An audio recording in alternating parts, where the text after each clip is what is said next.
You're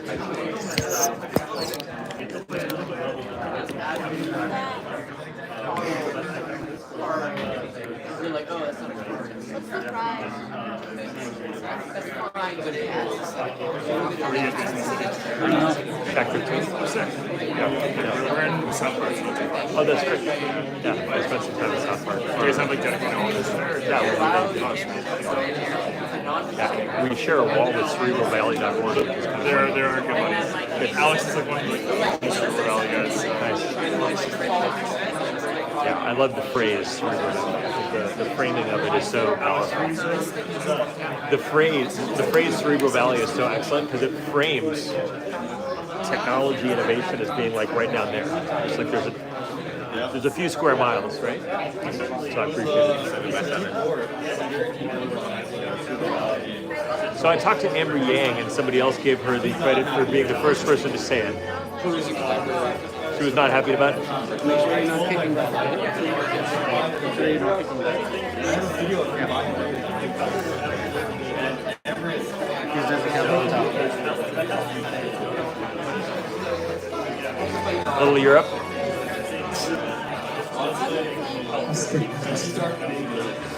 You did. Pressure.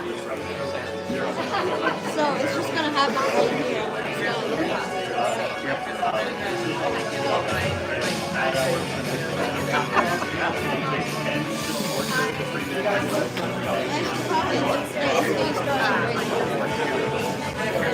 I feel like I might be the only person in this room who was alive when this came out.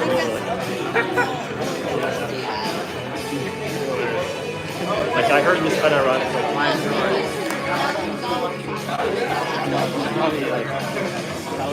How many people do you have working on it now?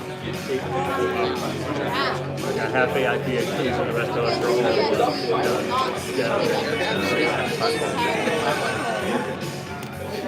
Really interesting project. I 100% agree. I need it. And I don't think like the foundation model cloud is going to build this out. Oh, yeah, I knew I was just not. Yeah, and the thing is, you have to have an RL the approach entire to time. getting through RL. I just was waiting. I literally And then you have to take a neurosymbolic approach. So how do you deal with that? It's super creative and Body infrastructure, because it is a robot. How do you figure out how to manage the total cost of I have no idea. a tree of thought? So my co-founder worked on Google Brain. It's really exciting. And so we thought, like, what if we could... Welcome to presentations at the Next Generation AI Agent Hackathon! Woo!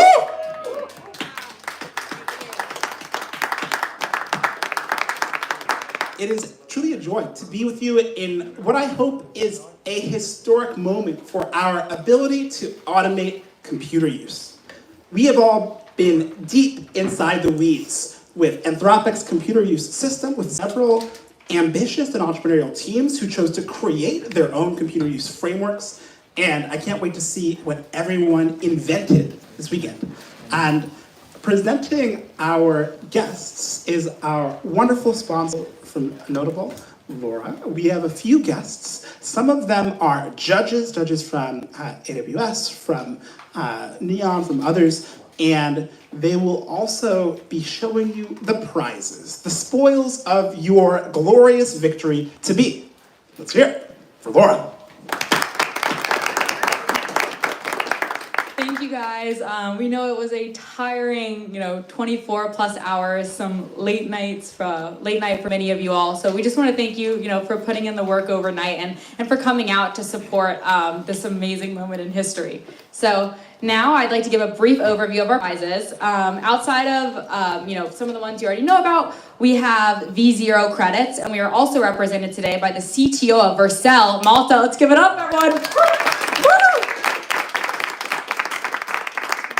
We have a license to multi-on through 2025.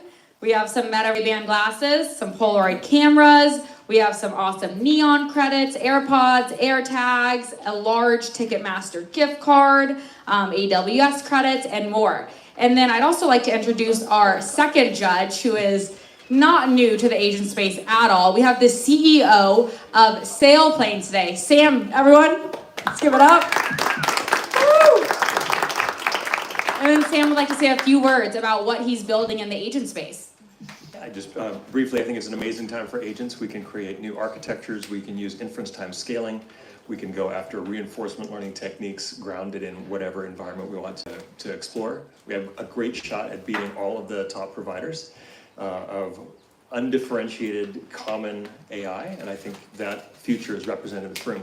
I'm also a scout for True Ventures, so they're excited about investing in much smaller, earlier companies than they've done before. It's the funder that gave me the check and the courage to build SailPlane a year ago. So now we're up to 8 people, half AI PhDs, hiring a technical product manager. We are building an autonomous operations engineer. So if that sounds exciting, if it sounds useful, then those things give me a lot of heart for the future, what we're trying to get done. Hopefully we can all do this from a point of view of sharing. I had the opportunity to build open source as a movement at Microsoft, working with Bill Gates in the 2000s. So I live it, I breathe it, and hopefully we'll all get to learn from each other. So thank you. And then lastly, from AWS AI Startups, we have Aaron. Would you like to say a few words? Sure, yeah. Hey everyone, super excited to be here. I lead our early stage BD motions for AI startups, run our accelerator program for AI, which is kicking off at reInvent, or wrapping up at reInvent, I should say. Also lead our startups go-to-market partnerships with Anthropic. So if you're interested in building with Claude models on Bedrock, reach out. We can help with credits, help with go-to-market, go deep on product strategy. As a former product manager at a Series A company, had a great exit there and bounced around the valley, a couple of companies before ending up here. Got the job on Twitter of all places, so keep the DMs open. It's a lot of fun to stay connected there. I also angel invest. If you guys are looking to spin up some companies based on these projects, excited to be here. So, and thank you to the Notable Capital team for hosting us. Thank you guys. And then Malta, would you like to say a few words about yourself?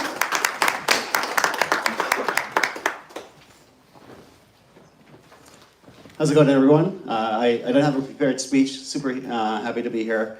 I'm also super invested in the idea of differentiated data, like that you have like these models and they don't even know much and you can do so much on top. So that's amazing. Yeah, we're doing the V0 credits. If you have feedback on V0, feedback on Vercel, that'll be amazing. Hit me up. If you didn't deploy on Vercel and you're demoing today, that's fine, but we'd be very happy. So thank you very much. Awesome. Thank you all. We are excited to get started, and I'm going to hand it over to Alex from Agent Ops. Okay. Awesome. I'm just going to show off one other round of prizes for all the participants. I need computer use. Okay, so we will be handing out some exclusive prizes to people who use Agent Ops for their projects, but as well as some goodies for sharing with us. So at the end of the demos, we will randomly select somebody who starred Agent Ops on GitHub. You'll get a Midjourney magazine. So be sure to star us right now, and at the end you will be submitted for a prize. Also, everybody check your Agent Ops dashboards. Whoever has spent the most money over the past 24 hours will win a prize. Also, whoever shared anything about this event whatsoever on Twitter, you are submitted for a prize. And then lastly, thanks to everybody who helped roast our docs. We gave away 8 air tags yesterday. Got some incredible feedback on Agent Stack and Agent Ops. Really, if you want to help us improve the product, open source project, really love the feedback. And then lastly, we will be giving away a pack of air tags to the best use of Agent Ops during the hackathon. So anyway, we're really looking forward to seeing the demos. We saw some really cool stuff over the past day, and we'll kick it off to the first team.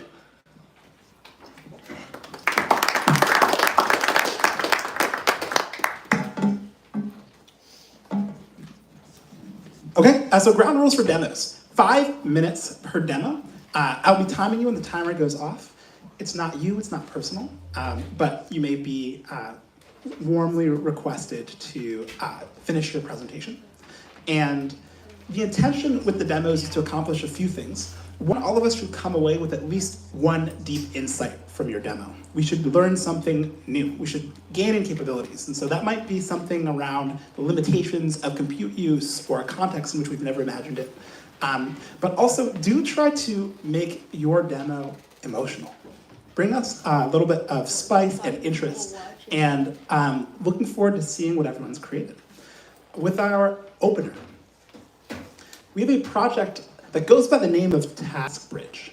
They're going to be using computer use to execute summarization and task management. It's a project by Ziki and Kei-Fei. Let's hear it for Task Bridge.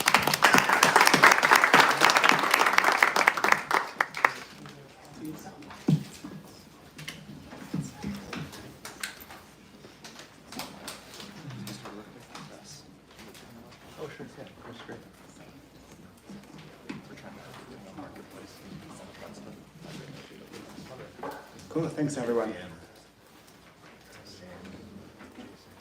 Yeah, today we are going to present our project called Task Bridge. It's an AI agent to automate task management. So imagine you work in a company, right, in a team. You have a conversation, a long thread on Slack, whatever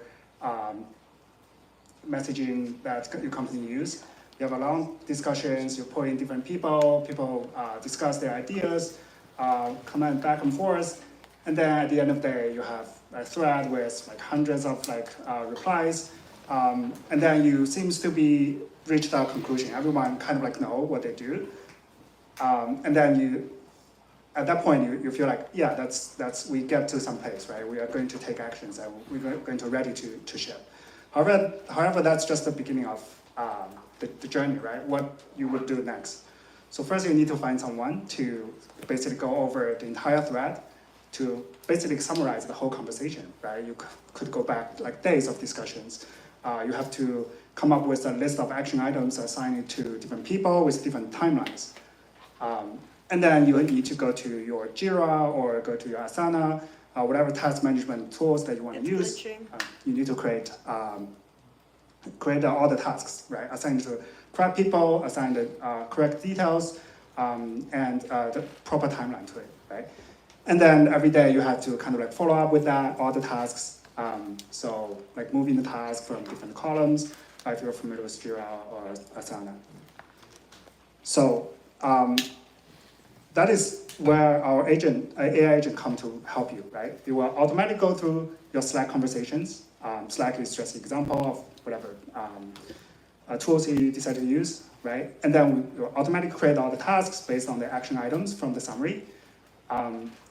And one very powerful for computer use tool we use here is that it doesn't require API, right? It could be some task management tools like Asana, they have good API support, but not everyone has, right? And then it will automatically manage your task management. So let's go over a demo.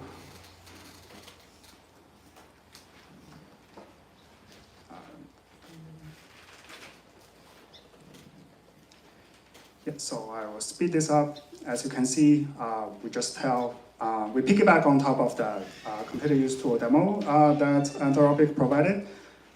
So as you can see, we only give them a very simple direction. Right? I want to summarize our conversation. It will basically do everything automatically. So we'll open up the Slack, right? We'll read this. So stop here. You can see there's a conversation we put in there. With a bunch of items, not very structured.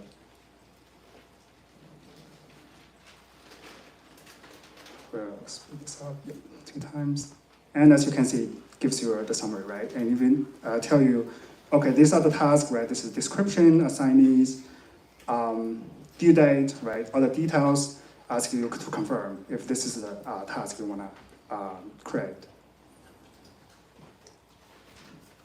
So I type yes. So we'll go to Asana, which is our task management tools. We'll try to go to my tasks automatically, very powerful, again, computer use tool. I would type in the title of the task. It's trying to figure out how to create a task with all the proper details, right? As you can see, we're like try to move to this tab, doesn't work, right? This is not for details. And at the end of the day, you'll finally figure out, oh, there's a little arrow here to open up the details. And then it pop-up have this pop-up. You will see due date is like actually hidden here with a calendar selector. You will everything handled by computer use tool again, very powerful. And then we'll type in all the details, some summary of our long conversation. Yeah, and then just keep skipping. We'll actually go to our conversation and actually paste a link to the task we just created so that we can go out there. I will tell you this is the everything we created, a good summary. Anything else we need to do, we're good for now. With that, I'll hand it over to Cafe to go over how the tool also can help you manage the tools.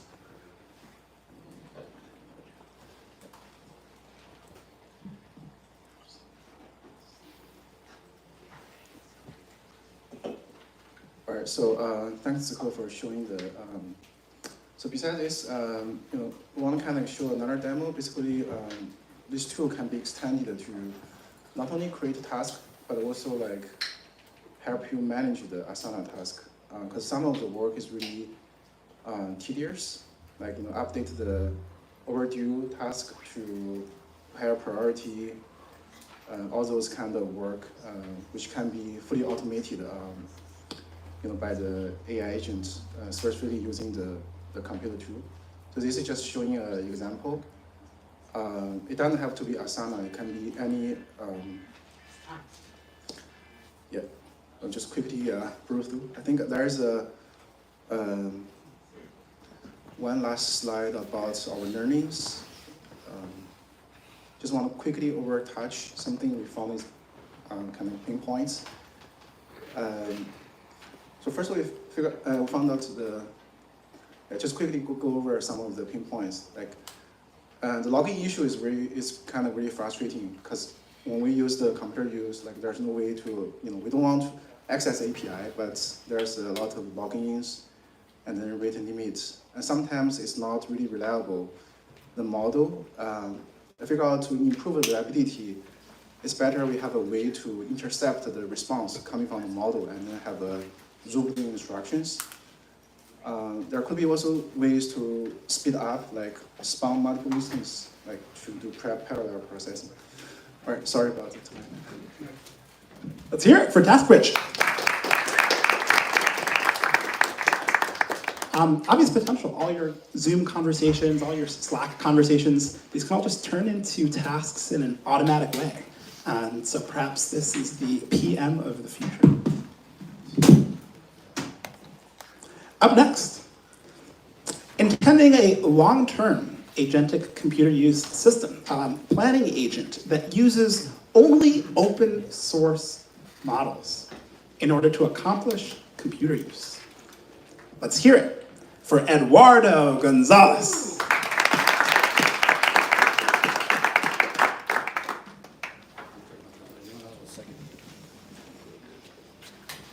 5 minutes as well. I don't know. Thank you. Let me set up.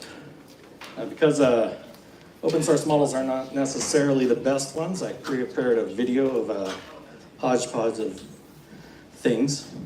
But I also did do a simple presentation. But maybe I'll skip through the presentation while we wait for this thing to load up. Okay, so my computer seems to be frozen. There we go. Okay, so I'm not going to talk much about Express AI here, but we do make a really cool thing, an infrastructure layer for agentic workloads. So if you're interested or your company want to do a lot of things with agents, please talk to me about it. The main thing is, sorry about the thing, most people think of robots as AI. But there's a big difference between what this robot is doing, and this is an elevator robot, or a robot that can use the elevator inside of buildings that I made in 2016. The difference between what this does and what LLMs do is pretty significant, right? You can see this is the thing that was a meme before when you ask it, like, is 13.11 bigger than 13.8, and GPT-4 got the answer wrong. And the fundamental thing is that LLMs are LLMs. They're just statistical models figuring out what's the next most likely token, right? But robots do a lot more than that. They do planning, right? They do reasoning. They update their state matrices of what they should be doing next. Like the whole policy thing is happening. And what we're trying to do with agents, or what I think people really should be thinking of when they say the word agents, is that there's an environment, it sees stuff, it does something, and then it performs some actions on that environment. Something like this. It needs to go, what is the world like now? Look at the state, update its knowledge of the state. What will it be like if I do A, B, or C? Which one's better? And then act on that state.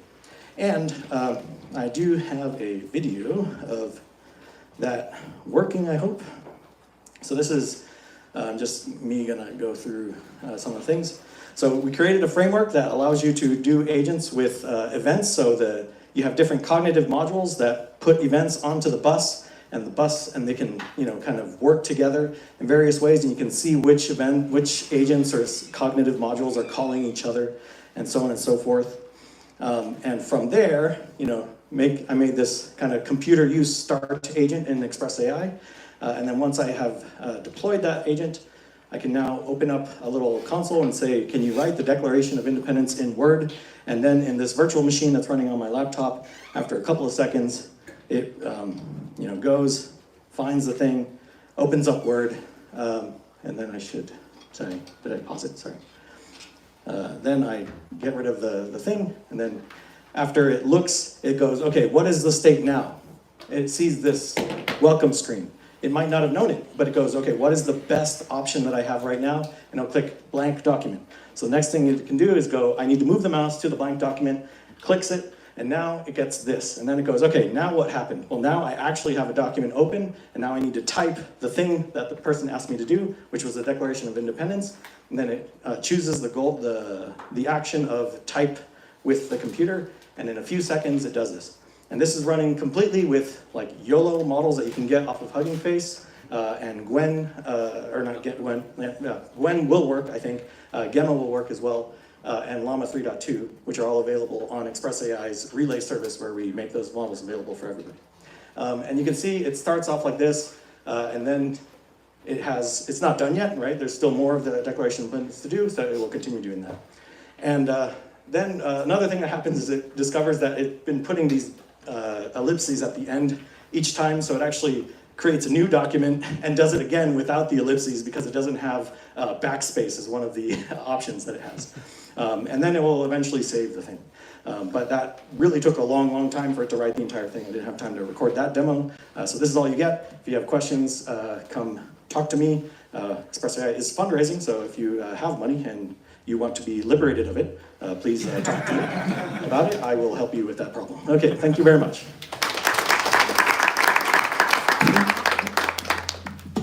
Wonderful. A judge question for Express? All good? Okay. That was an open source version of computer use. Very impressive. Let's see whether a tool use team is even more impressive. Presenting a team of tool use. Let's hear it for Wensi.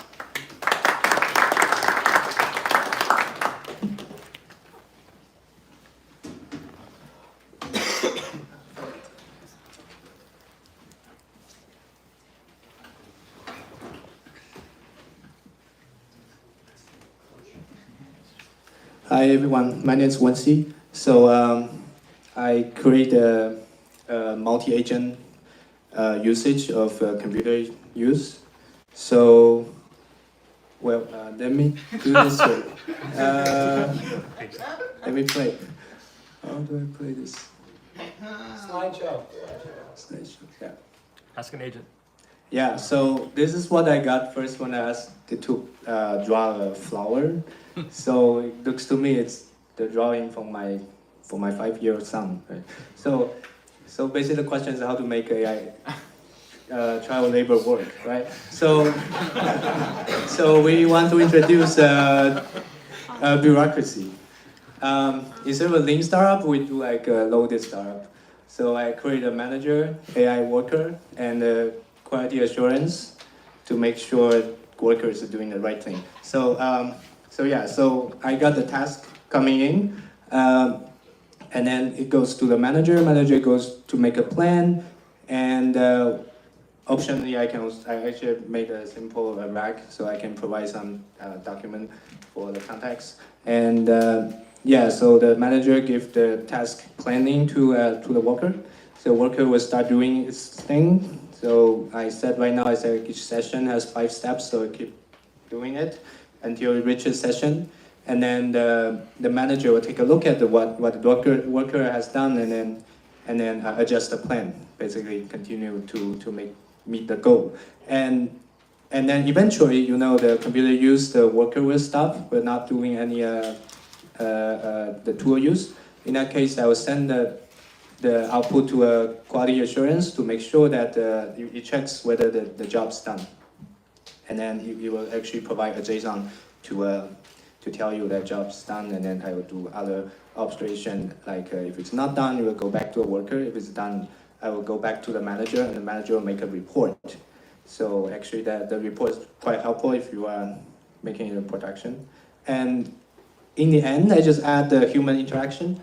What it does is, sometimes, because I try on my own computers, I can see it's going to the wrong direction, and then the manager is also 5-year-old, so he doesn't recognize the wrong direction. So I just kill my program, but what happens, I make it to save all the previous histories. So when I load, I can type in basically some corrections. So for example, it goes to the wrong text area. I say, please use the text area on the right, and it loads a previous action and then continuous. So this is like a human interaction. So I have a note here. So I tried a couple usage. First one is very simple. Basically, just ask it to do like open up OpenAI page. So I tried different difficulties. So this one, you see, actually did it right the first time. But then actually it think it does it wrong. So you see, go to a Google search, OpenAI page. Well, because I think OpenAI changed their main page to ChatGPT. So, and eventually it gets to the same page, and yeah.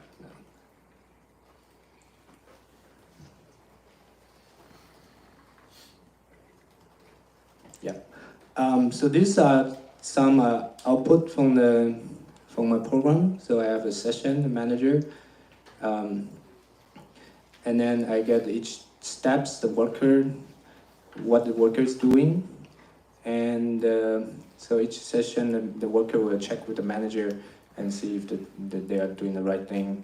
And you see in the end, I have reports from okay, so actually right here, I have a QA check. And it's a JSON, so it helps me to make a logic decision. So the QA thing gets done, and the manager make a report. And here's another example. It tried to test a chatbot on a conversational flow usage. So basically, I provide a script on the left, and on the right, I have the chatbot link. So I say to go through the chatbot. So this is actually, I was surprised working because this can actually put in production to continuously testing the chatbots.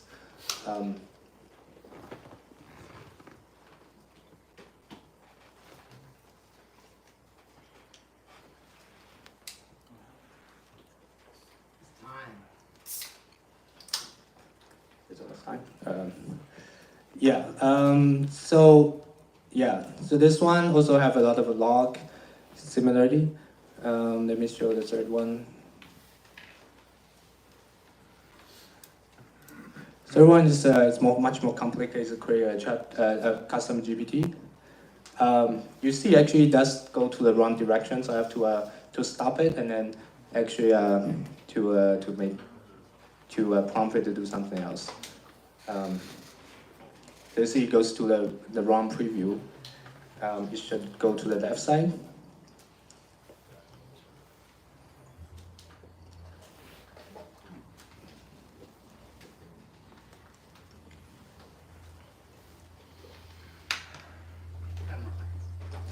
Okay, yeah. So yeah, the idea is that I stop it and then I do that. It continues. So just something that I learned. I think it's helpful that to be more specific with the prompt. Basically, it's like a prompt engineering, and describe the starting desktop is helpful. What's on the window, and then focus on specific tasks, and then break it down to steps. So I did it automatically with the manager and provide tools. So tools if tools is on the window, you want to show that, and then tell it that there's a tools you can use, so you won't go somewhere else.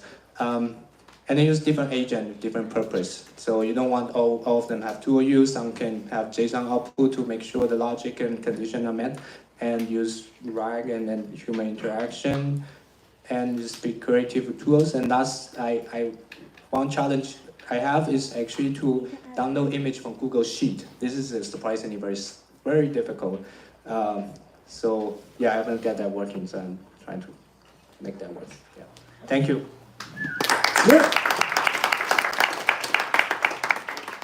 Congratulations to our team of tool use agents. Up next, we have a very specific agricultural application.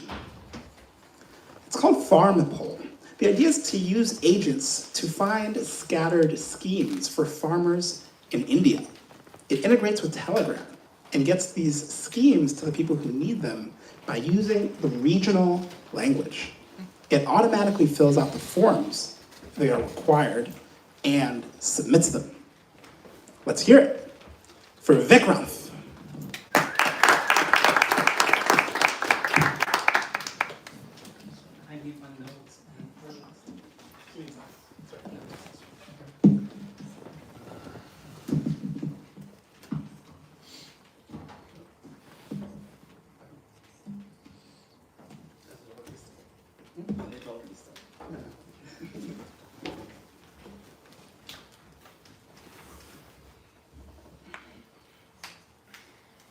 This is much more anxious than I thought it would be.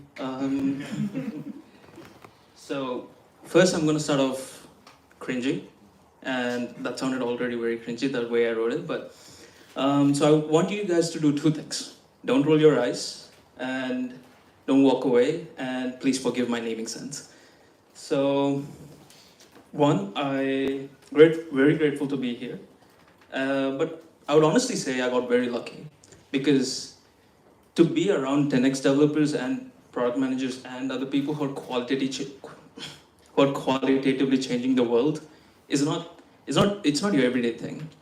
And while ideating for this hackathon, I was like, how do I extend this luck to other people back home or anywhere actually? So my dad called, and you know how dads are always like, oh, I scaled a hill backwards with like a cow behind me, all that stuff. And I was like, wait, so my parents got extremely lucky because they were able to go to Middle East and start a business over there as immigrants, especially it's kind of like immigrant hostile. So they got lucky like I did, but one thing that I see usually back home is how farmers in India specifically, they don't know the policies and schemes available to them that the government puts a lot of funding to, and these usually go to the people that have a certain circle, basically, like higher, like a societal standards. So say us developers, right? I got here by being on Partyful, Loom, all other stuff, but there are other developers, really good developers, that didn't get the same opportunity because they just didn't know that this existed, that Jeremy was doing such a good hackathon, and that it's available for all of us. So I wanted to go a bit further by doing, not every farmer speaks English, so in a regional language, you provide them with the policies that are available to them based on their needs. And this is not like a straightforward thing where you go on a website and like, oh, what policies are available for me? No, because even I, who went to Cornell, who knows English decently, I would assume, this is not exactly representative of how I speak. And even this, I was confused. It took me I started off at 8 p.m. last night, and it took me more than 10 hours to even figure out all the websites that are available for these schemes. So much less a farmer who doesn't even speak English, right? So what's worse is there are middlemen that take a huge chunk even to apply to these schemes, policies. So cut out the middlemen, help farmers get the schemes up correctly for them, and basically make it regional so that they get it in the same language that they're applying. So this is Telegram integrated, agent searching, all this thing I just explained. So this is the video of how a form is usually filled. Oh, come on.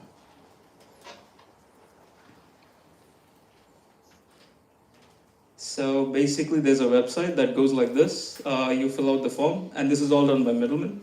And you fill it out, you apply it, and then if you get accepted, yes, maybe. But if you don't, you're done. So what FarmyPoll does is I wanted to integrate WhatsApp, but it was being such a pain. So I just went on to Telegram and did this. Schemes. So this is even better because I could do it in Hindi, but I'm gonna do it in English for now because for some reason it's going to be in Hindi. So what usually happens is there's Restack that orchestrates an entire flow, and the farmer can ask, yeah, there we go. The farmer can ask stuff in Hindi, and the schemes are relevant to the farmer. It goes on like the entire internet. There are certain links. It crawls these using Firecrawl, gets all the schemes that are relevant to the farmer. I added some more details so that it doesn't take as long. Gets these schemes to the farmer, and then what's further is it applies automatically to them. Right now the applying part is it's very finicky, and it also needs like information to make sure I'm a farmer. So like there's certain things like Aadhaar card and certain things. So I couldn't do that part, but it's very easily doable because I've seen like computer users that are far more advanced in this hackathon itself. So that's what this project is meant to do, and I'm also like looking to open source it. So if anyone wants to contribute, happy to take any collaborators. And challenges in implementation. So as I said, too many websites. I got confused. Agents are even more getting confused. So open sourcing this, schemes are sometimes not updated, so they are in news articles. So you have to also go through news articles, which is also easily integratable if you have these resources. And integrating with WhatsApp with the future direction and input from the farmer. So taking the input like, okay, what's your name, but in Hindi or in the regional language, like what's your name, what's your Aadhaar card, what's the relevant information so that the farmer himself can apply without the middleman. And yeah, that's it. Thank you.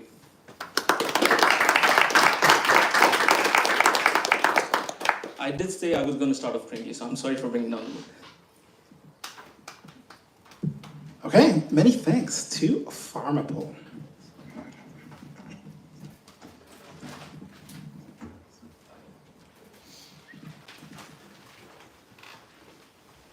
Next, for your agentic pleasure. An open source implementation of computer use?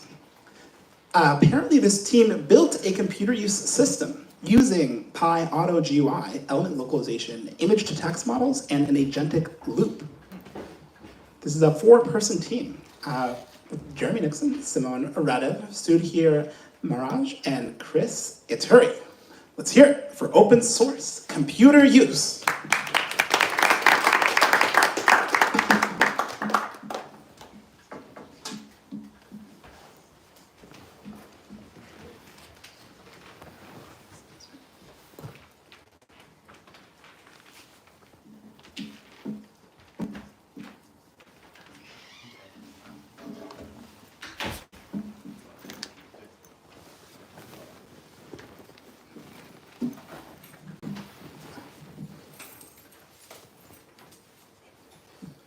Okay, let's take it away.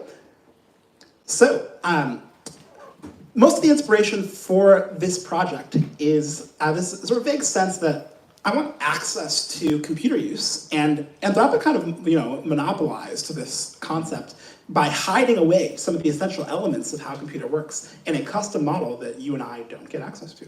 I was jealous. So I proposed at the beginning of this hackathon that we build our own version of computer use for AGI House. And these lovely folk joined and made some truly incredible contributions.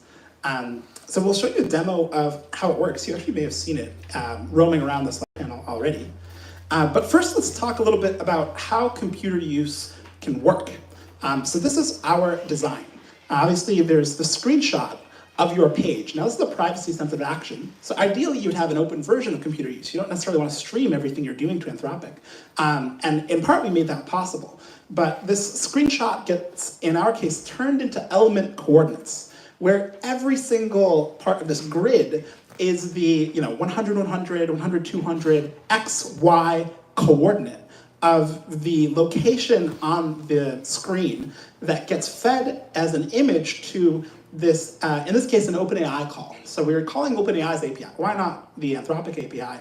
Well, they have protections. They make it very hard for you to automate computer action through their tooling. And we got rejected because, it could be malicious, it could be dangerous. And so instead we went to OpenAI, which was more than happy to give us high quality Pi Auto GUI code. So this is executable Python code that controls what happens in your browser. And with that, we can sort of show you what that means. So this is my teammate's screen, and we've opened computer use. It might be tricky to see exactly what it says, but this is systems launch agent.py. And he says, write an email to Jeremy Nixon telling him that I'm at AGI House. And so our open computer use agent opens up Gmail, opens up the draft area, and quickly writes an email to me about how my teammate is here and how it's awesome, and says best regards. And then there's an evaluation, so check, are you sure you want to send the email? And he types yes, and off the email went to my phone. So open computer use.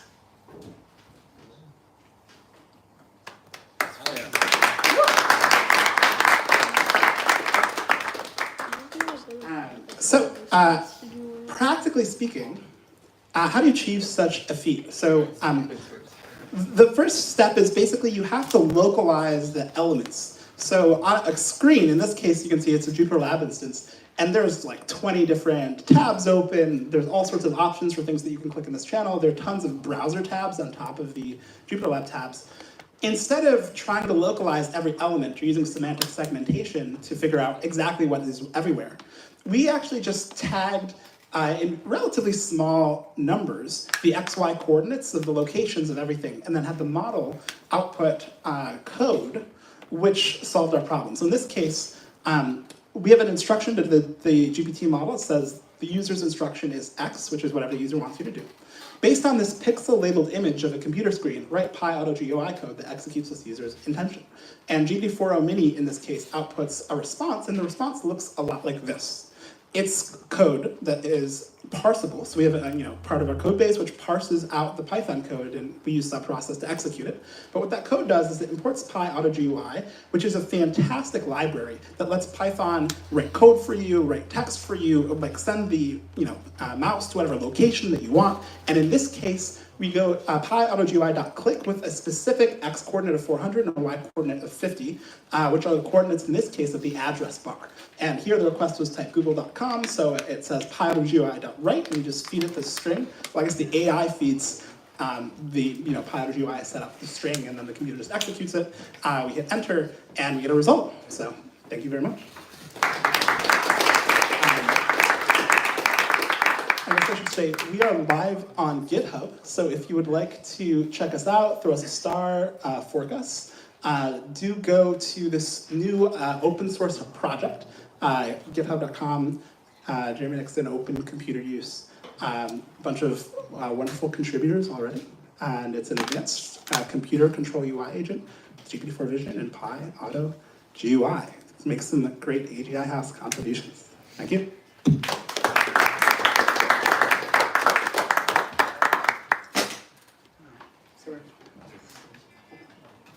Okay. And so that was open source computer use. Up next, We have a customer experience computer use case. How do you auto-close tickets? And I look for social media comment moderation about your product. Perhaps you will use autonomous CX. Let's hear it for Dom.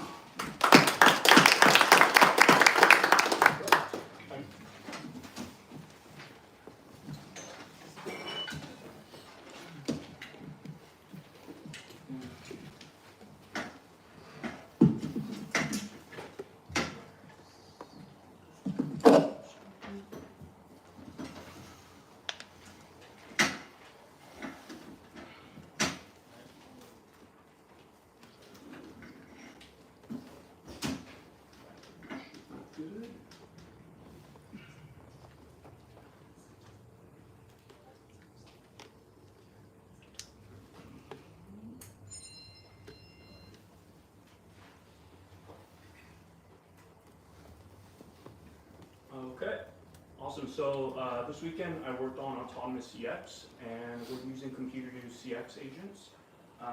Essentially, CX meaning customer experience. So I work with a number of Shopify merchants, and we have agents running today that are making like API calls to do things like cancel orders and some RAG to like generate responses and send them to customers. But often there are some things that don't get done 100% that I have to go back in and do. So it's maybe like 30 minutes to go in and like auto close some tickets, or you know, close tickets that haven't been closed and assign a contact reason, or there's some customers that want like, you know, negative comments on social media hidden. So these are all things that I was kind of doing on a daily basis, and then what I wanted to do is see if I could increase the ticket coverage by basically using computer use to kind of do those things. And so that's more of the focus of this weekend, was just getting this to work. And then what I wanted to figure out is so I could do it on my local machine. I was using the virtualized machine, and so I got it working on my local laptop, and then kind of have this like queue where the contact agent or auto close agent and the social media agent can kind of like take turns, you know, depending on what's in the queue. And then some learnings based on this were the drop downs can be super tricky. So like that's, if it does fail, usually it can't select the drop downs. So I'm working on that still. And then one thing that happened, that there was a negative comment that the AI liked it instead of hiding it, so that was not good. And then lastly, just like the last one was like onboarding. So when we onboard a new customer, you have to like create attributes and rules. So I wanted the AI to do that as well. This is just a kind of, it's hard to see that, but just kind of will show an overview. We have like a goal, we have instructions for the computer use agent, and so this is our existing platform, and so I'm kind of like taking the rules framework that we have to essentially combine that with the rules for computer agent. And then this is at a high level how it works. So we pull in the org ID for the customer, and then the agent ID, and then we give it a description like you're, you know, focused on auto closing tickets. And then we split out the screenshots. So you have auto close screenshots, social media screenshots, onboarding screenshots. So each one has its own history and context. That, you know, ended up working well. And then I'm passing in those things, the agent ID, org ID, and the type into the sample. And so this is just a quick flow of what it would look like. So it's the auto close is, you know, saying I see there's a contact reason with the red asterisk that needs to be filled in. So we'll, you know, identify that, move the mouse there, and then click it. And then we'll take a screenshot so it knows the contact reason was filled in. And then it will go through and select basically the close button. And then once it's closed, it will then basically send a confirmation message saying that, you know, I've selected the contact reason, closed the ticket, and then it will automatically move into the social media one after that. So it'll kind of create, you know, a switch between the two. So I'll show really quickly. This is just a quick view of like how we set up the rules. So we have different rules here on the bottom, like auto close the tickets, don't reply to any tickets, use left click when selecting, and then select the contact reason before actually closing it, and we give it like an auto close function. So let's see if it works. It's we'll go to, let me pull up a help desk. So we integrate with Gorgeous, which is a help desk for Shopify merchants.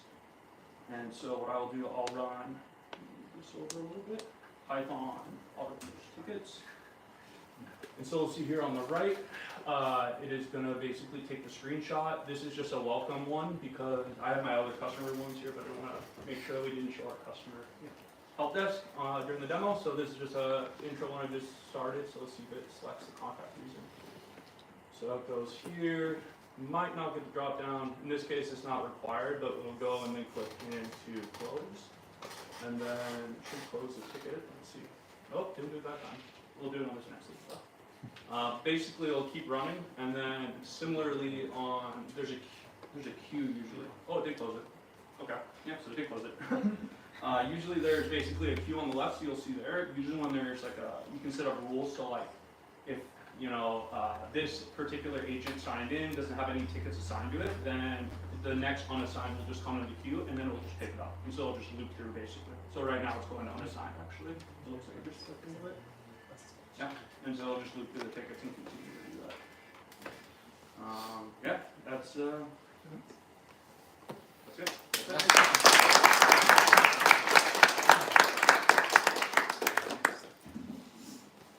Any questions? Cool. Thank you.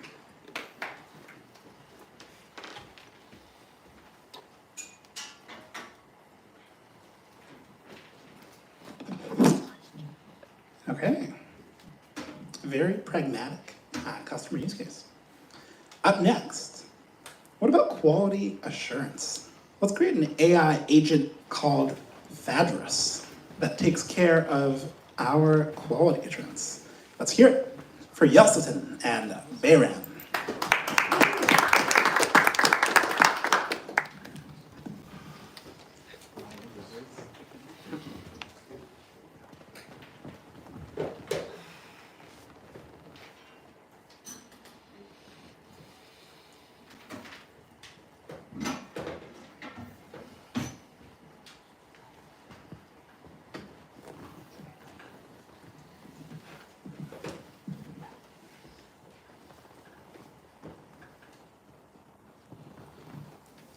This works. Hi everyone, we created Vadrus, which is a quality assurance agent powered by computer use. The problem here is actually very obvious. Human QA is by nature very expensive, resource intensive, manual. We pay a lot for them. They're quite error prone, again being a human. So we thought, what if we could do something about it?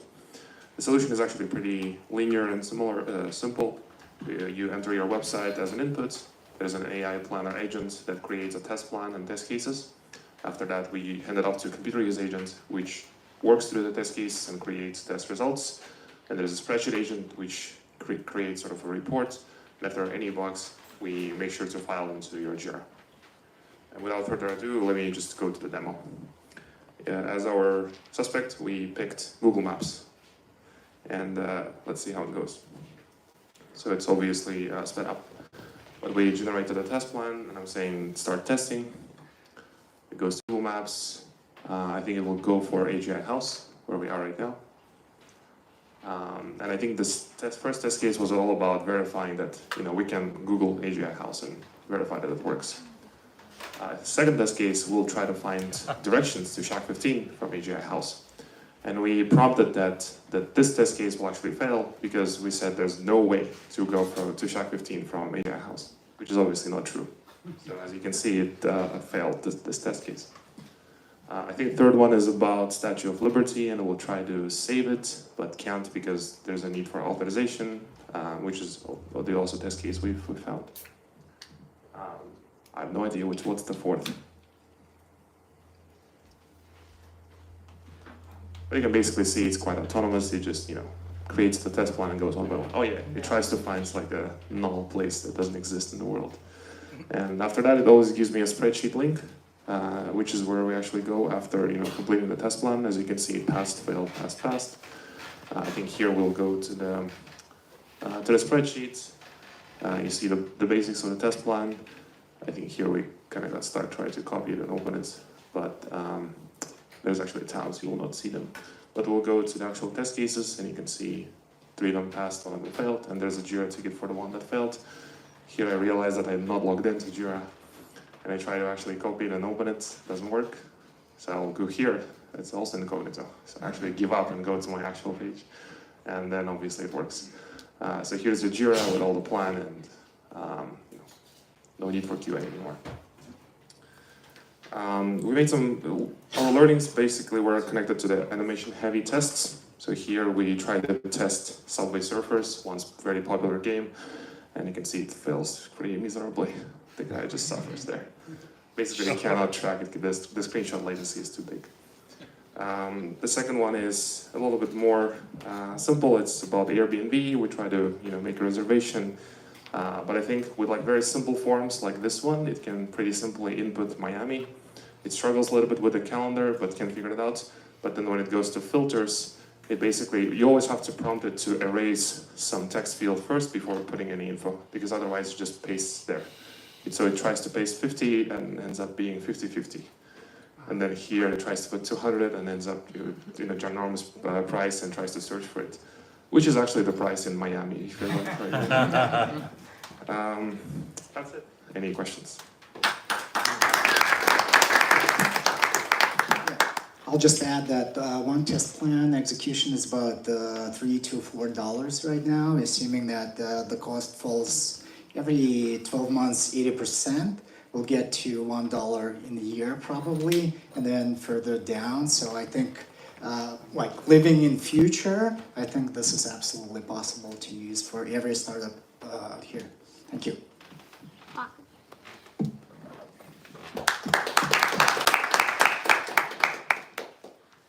Time for one question, if anyone wants to answer.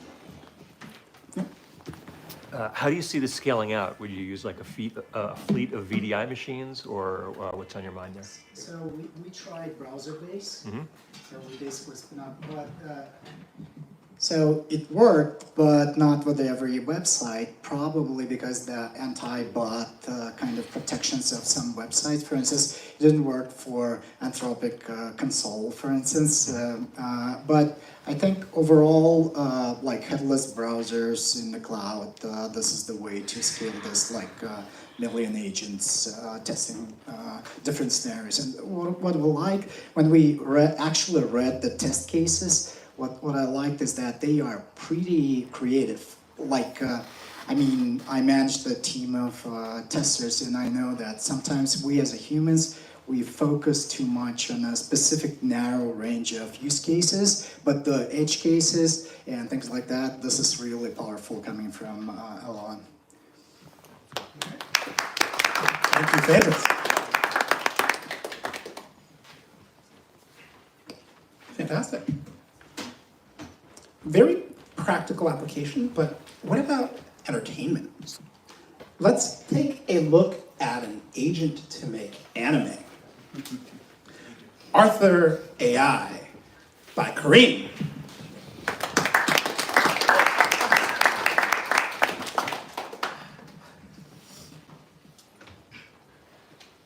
Hey everyone.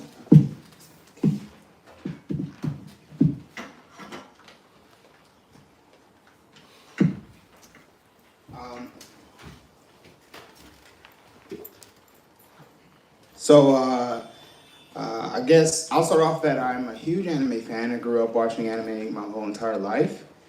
And once I seen the power of AI and its capabilities, I really thought there's a way for me to actually do something like this. If you didn't know, a comic book is already pretty expensive to make. So like, let's say a 12-chapter comic book, 120 pages, might cost you like $25,000. But when you take a comic book and make it into an anime or animation, it skyrockets into millions of dollars. And from this architecture, you can kind of see all the people that kind of come into making anime, and this is just using all AI. So essentially, you have music, sound design, you have illustrations, you have animations, you have a lot of moving things.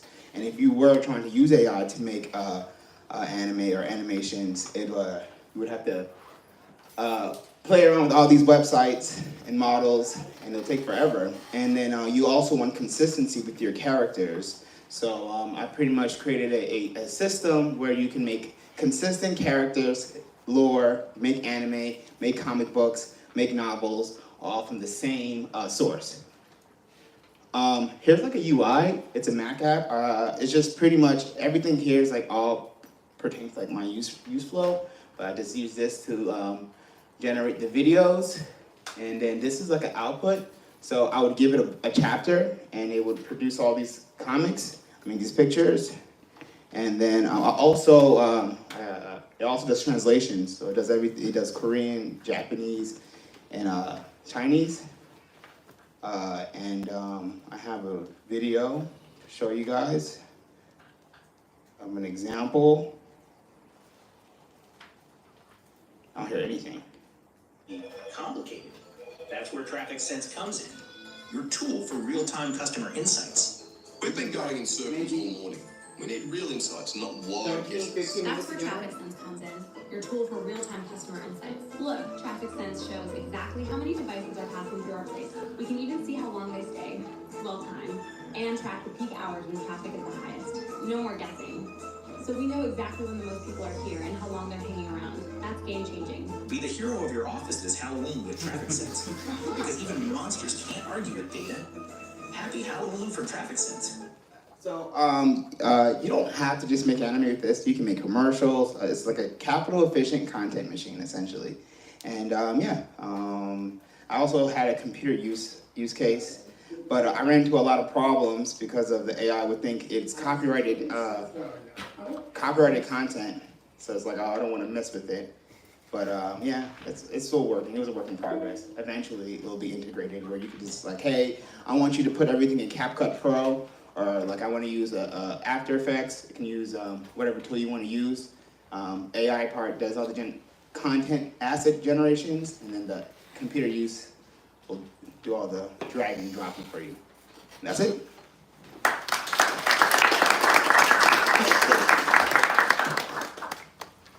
Time for one question. What was added new as part of this hackathon? Oh, yeah, cool. Yeah, the computer use part. So I just pretty much was using it to compose videos. So essentially, all it does is make video images and whatever, and then I used computer use to put it together. The video is Luma. Hmm? The video is it Luma or something else? Oh yeah, Luma Labs. Okay, and the consistency is it Laura? I use DALL-E. Ally. Yeah, DALL-E. Or Dolly. Yeah. Sorry. So are you just prompting the same character style, or give Laura? Oh no. So I use a world Bible. So every character has a design, and then so it will then pull that design each time it's referenced. Oh, so how do you give the design to Dolly? You just send it to it. I don't know. It's just textual. Huh? It's just textual. Oh yeah. Okay. Cool. Okay, Arthur, yeah.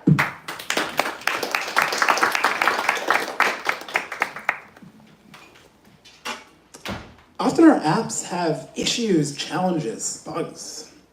What if we had an agent that tested our app for us? Oliver, Andy, Jacob, and Ben give us Tests AI.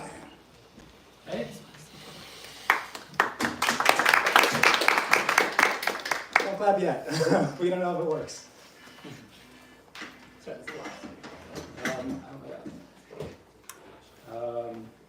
Are we live? Oh.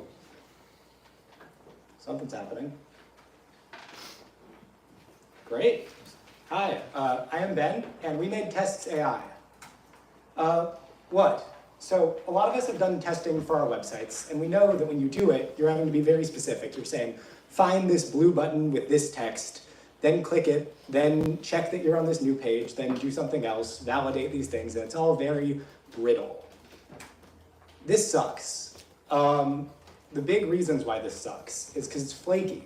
Your front-end guy realizes he can make the app way better, and then it breaks. So then you have to do it all again. And it's hard. Like, not somebody who's never written tests before isn't going to be able to just go and write your tests and they'll work.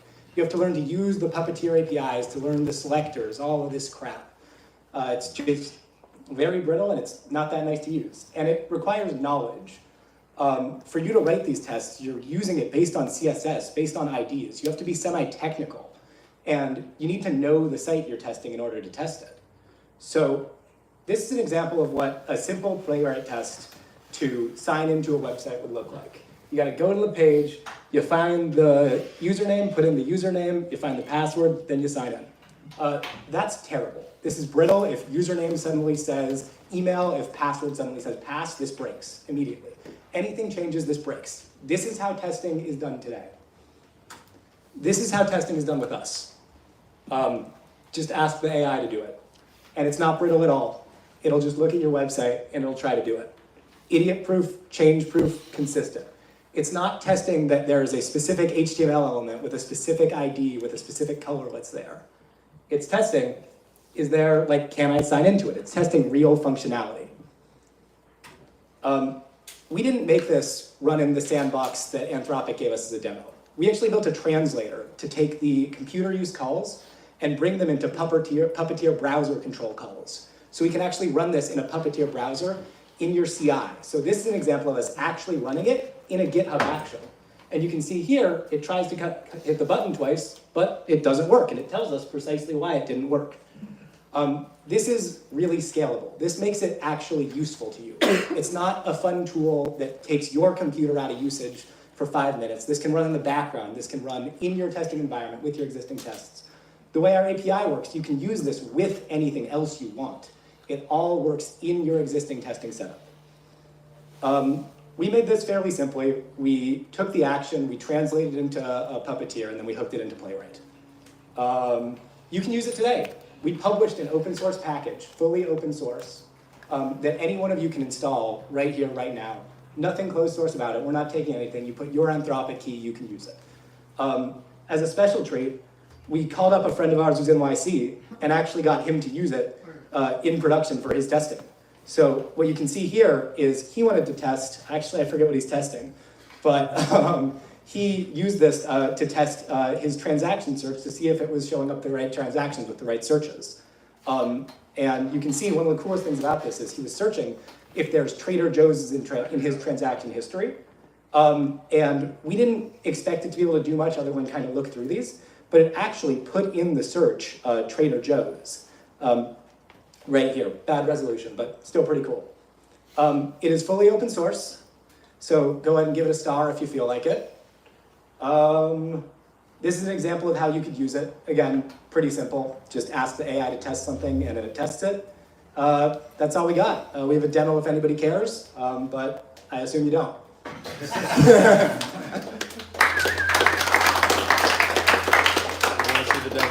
I want to see the demo. Let's see the demo. So this is the first demo. We asked it, this is a thing that we realized it could do that no other testing software can do. We asked it to find the dog image and click on it. So what you're seeing here is we actually only prompted this with identify the dog image. And the computer use model is actually able to go find the dog and then interact with it. This is the first one. Fairly simple, it returns true, so nothing interesting. This is the counter example before, so what you'll see is we started running, it's gonna take a second. Yeah, it would work for any image because all it's prompted with is find the dog image. If there is a dog image, it returns true. If there isn't, it returns false. Okay, can you do that? That would require changing, that would take 2 minutes on its own. That's a source code thing. I think a cool test, which would take way too long, is we actually asked it to try to check out on apple.com. And you can actually see it uses this to go through Apple to get to a checkout. And then it fails because it can't scroll. But I think it's a fairly useful way of controlling the AI through the browser, all that. Yeah. Okay, let's hear it.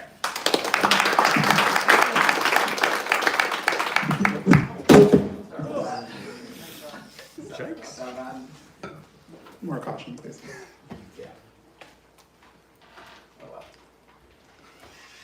Featuring our first use of Vercel, a computer use in what seems like a simple chat interface, making it accessible for users to get a benefit from computer use without having to run code themselves. Renan Serrano has built computer use chat. Let's hear it for Renan.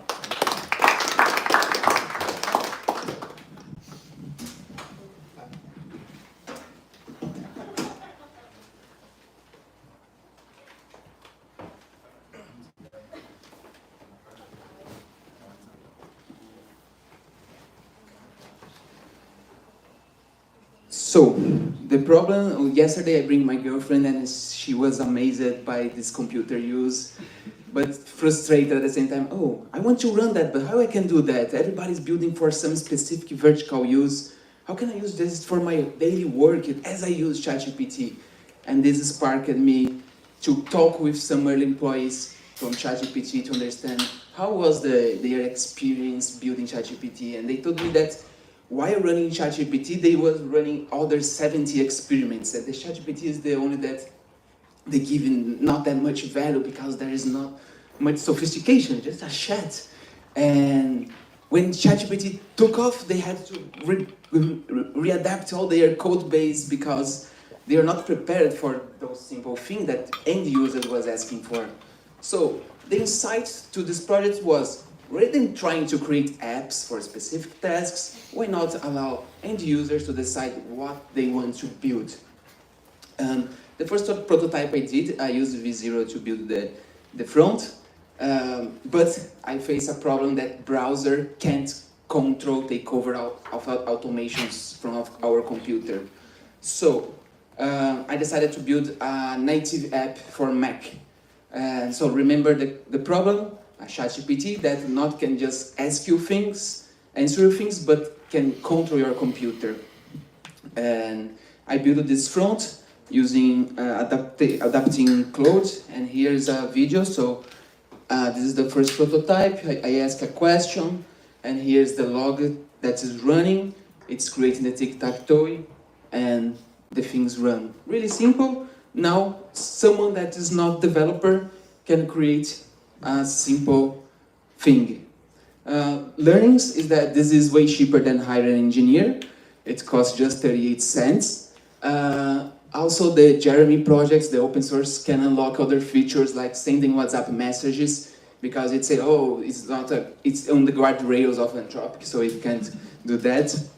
Also, it used the Pi Auto GUI, and here's the open source project. I would like also to thank Don that stopped his projects to help me when I had questions.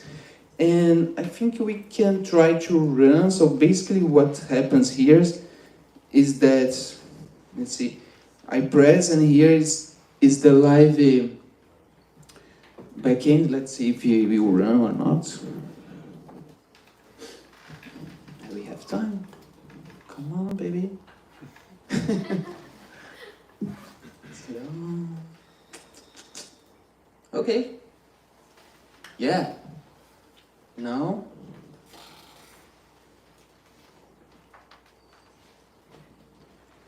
Player X wins. Thank you.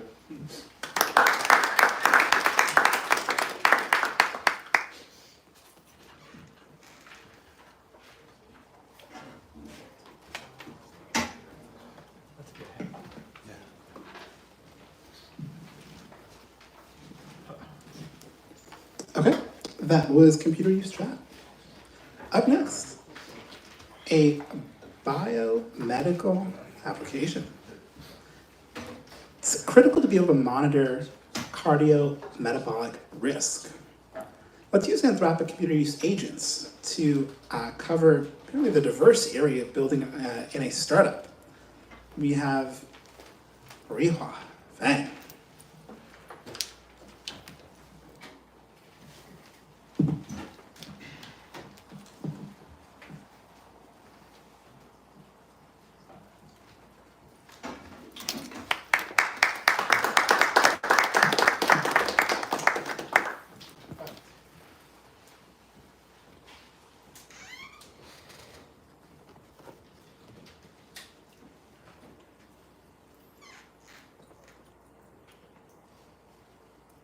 Your display is made up.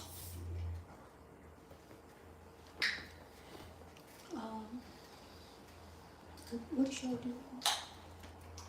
Is it not working? Oh, okay. Thank you. Oh, oops. Just like that. Sorry. Okay. Hey everyone. So the title is Monitor Cardiometabolic Risk. Trying to use Anthropic computer use agent demo as a demo to show we can actually use agent, almost like a co-founder, which can do play multiple roles in multiple fields, area, and do multiple tasks.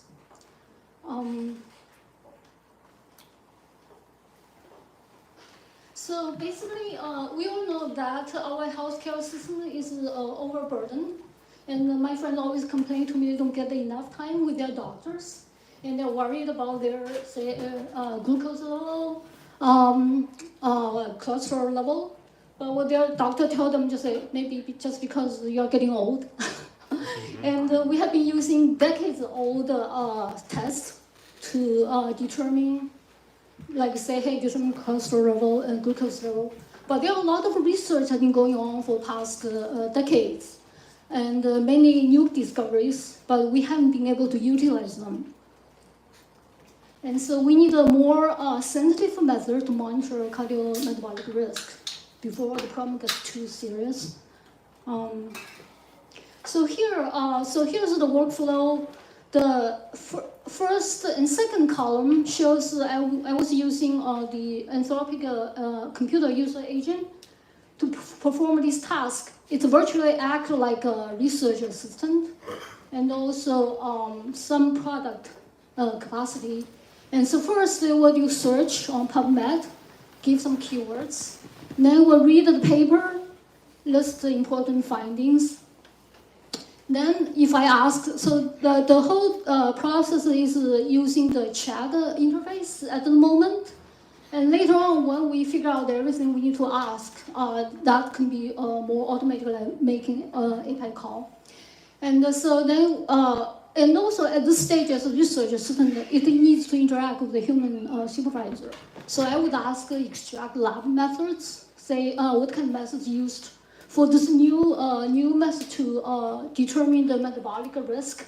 There are some new methods which use mass spectrometry to determine hundreds of molecules inside your body. We know there are a lot of things going on inside your body, can tell you how healthy you are, what kind of problem you might have down the road.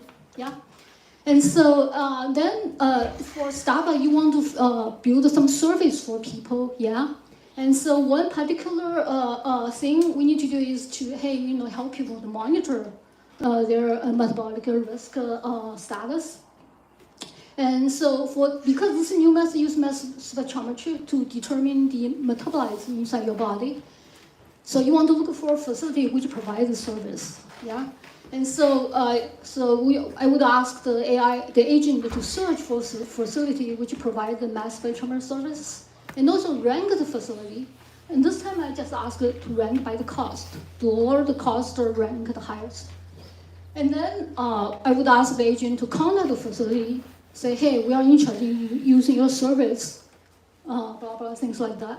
And so the box on the first two columns are the one I already worked with the agents. And and I got the errors, the rate limited error, like we all got probably everyone got this rate limited error. And when I was trying to ask the agent to write the email to the facility. And also, potentially down the road, we can also build a workflow to ask the agent to identify potential customers. And also build a monitor platform, okay? And so here I would, just a second. So here is the running this Anthropic agent, yeah? And the first I was asking it to... Can't see that. Sorry, what did you say? You can't see it on the screen. Okay, so how do I get it to see the screen? I think you need to mirror. Mirror displays. Sorry, where? Can someone help me, like where I do like the mirror?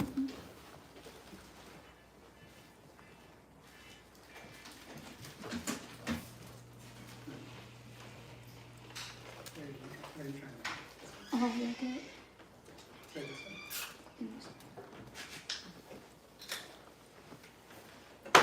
So in the middle. Okay, so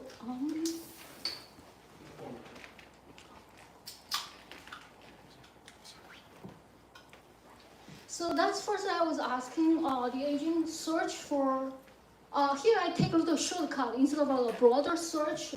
Because I already did some homework, so I want to demo this paper here and search for this metabolic phenotyping of BMA to categorize the cardiometabolic risk on PubMed. So it will go to PubMed, enter these keywords, and bring up this paper here. And then because we have this, the next what I'm going to show is the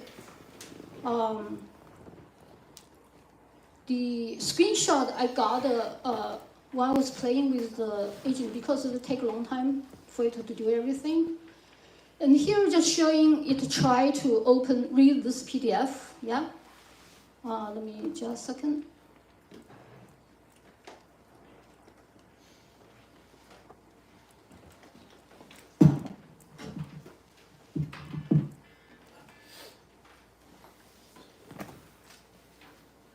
Okay, and then here it will go scroll over the paper itself, and it says It's not showing.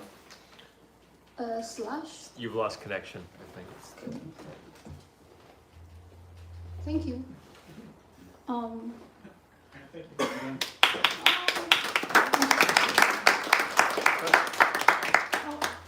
Okay, just one more minute. Show And the screen. Well, continue scope.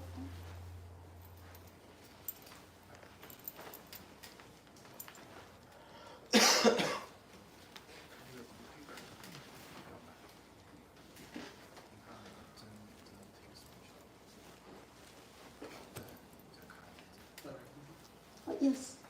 Just. Yeah, your mouse is on the other screen. Is this? You're not here in this place. So Oh, okay. The screen is to the right of you. Oh, so how do I use mouse? I cannot use mouse. You can.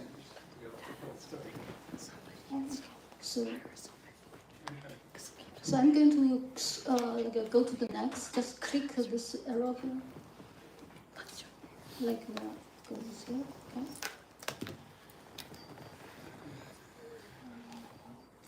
Viewing sorry.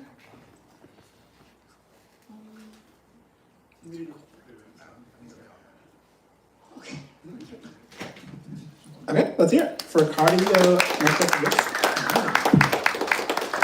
Up next, from Frenchie, computer use are a sadness towards safer computer usage. Some fun security bugs that Frenchie found this weekend. Let's hear it for Frenchie. Thank you very much. And display is already mirrored. Wonderful. Credit to this title goes to James Meekins, probably the best talk. Computers are a sadness, I am the cure. I'm absolutely not the cure to computer use. Don't let this come across as me being overly negative. It was actually a really fun time, this hackathon. Interactive demo, 100 internet points. If anyone can get their computer use agent to visit this local IP, 192.168.1.21, 8,000. If you do it, you will get 100 internet points. Please go grab that. Who am I? Why should you listen to me? I'm Frenchie. I run a company called Insignia, X-Cruise, X-Brex, NDA'd AI search engine that gives out green t-shirts. Foundational security functions. So I care a lot about this space and consuming AI safely. For those who hacked this weekend, quick raise your hand. Who participated? Keep your hand up. There's more who participated. Keep your hand up if you ran your hackathon in a minimal VM or a container. And then filtered access to sensitive data, such as Anthropic API keys. Everyone probably would be down by this point. Restricted access to an allowed list of set domains.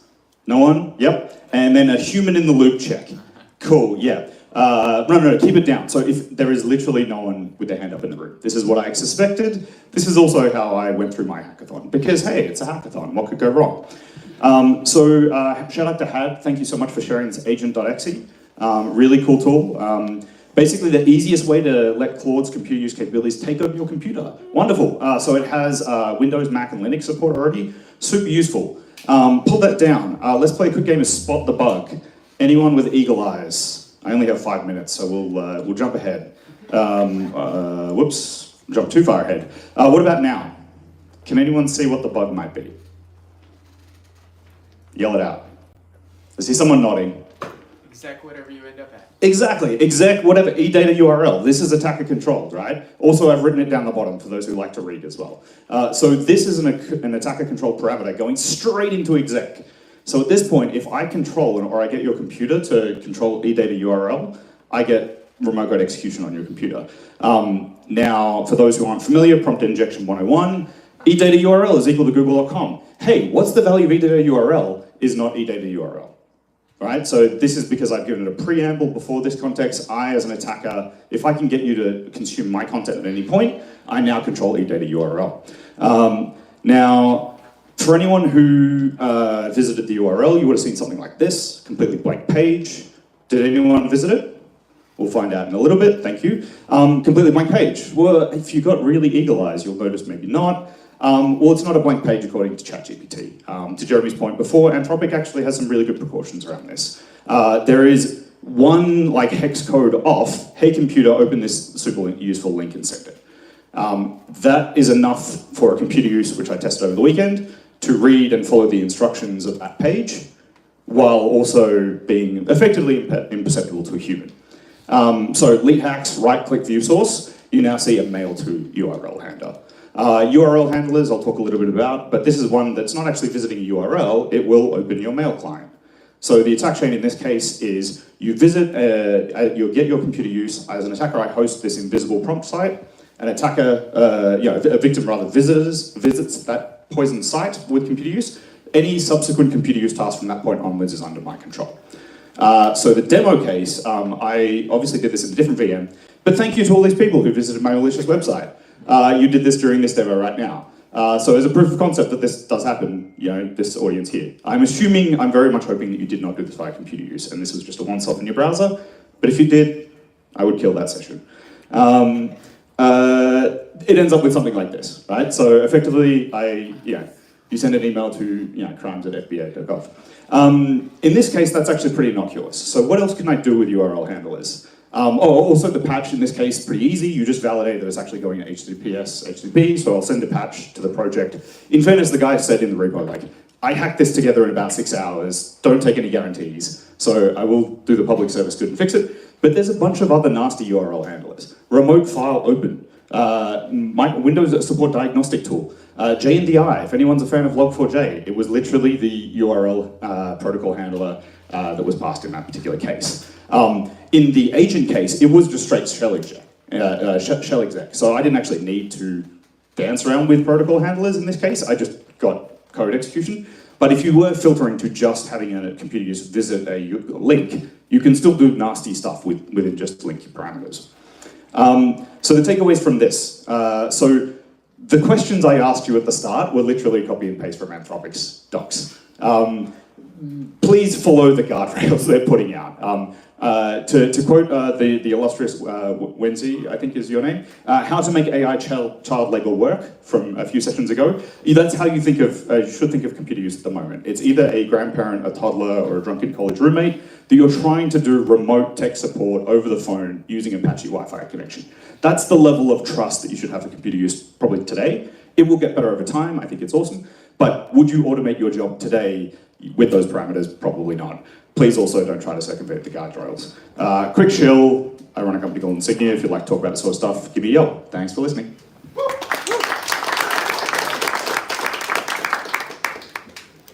Perfect time. Up next, from Elijah Arby, we have a caring mind. Let's hear it for Elijah. Sorry, what are you here?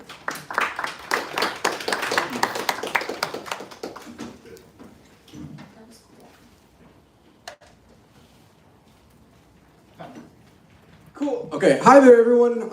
My name is Elijah. I'm working on this sort of toy right now. Basically, what I'm doing is I'm playing not just with users like text input, but also audio input as well. So just to give, I guess, like a brief demo.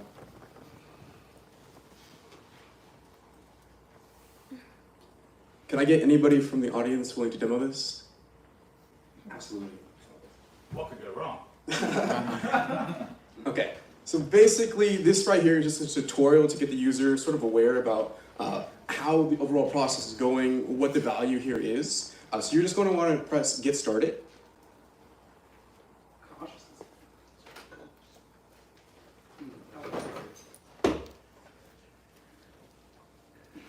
So what you're going to want to do here is you're just going to want to say, you're going to click the button and you're going to say, hi, my name is Jeremy Nixon. My name is Jeremy Nixon. And then go ahead and press the button again.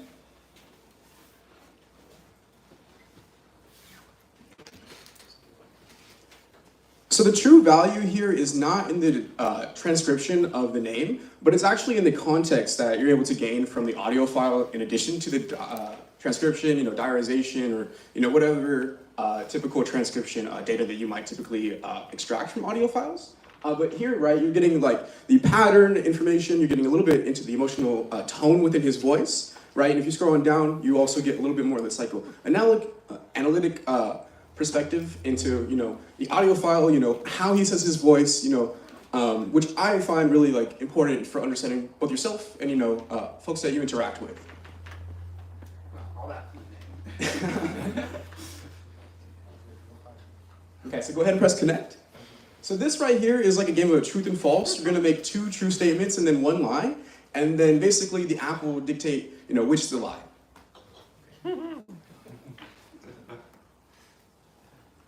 Olives are delicious. I am a huge fan of Eric Weinstein, and I just hosted a physics textbook reading night on Thursday. So go ahead and press the button.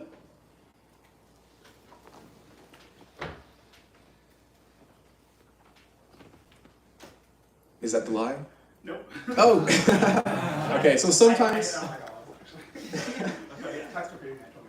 So it will go ahead and just, if you could just scroll through all of the cards here. Yeah, okay. What's the oh, so If you could just scroll through the rest of the cards. So just tap and then scroll. No worries. Okay, so this I'm hoping is for the first one.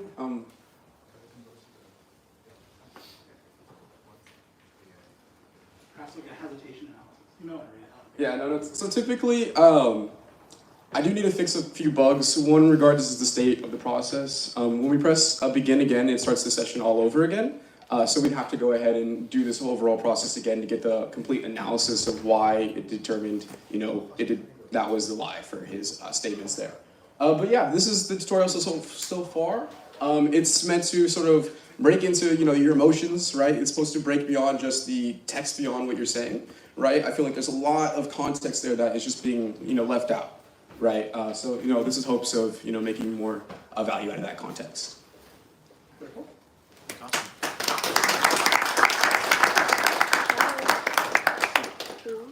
Some type of question. So how was created the hackathon? How's the relation to agents or computer use, or is it just a LLM as judge in a very entertaining way? Yeah, so in terms of like next generation interfaces, right, I was playing around with the Anthropic computer usage, and while it's very fun, it like this is much a toy, right? I found, trying to do certain tasks, right, it would, sort of not be able to complete, right, with correct accuracy, and to the point where my entire repository was entirely deleted. So I guess in terms of next generation interfaces, it determines all the context that you can extract from your user, right? You're not going to be able to extract, like emotions or, whether or not they may be lying or, all this other subtleties, that perhaps they themselves are not the most conscious about, right? So yeah, sorry. Cool. Any other questions? Any other questions? Okay, let's hear it.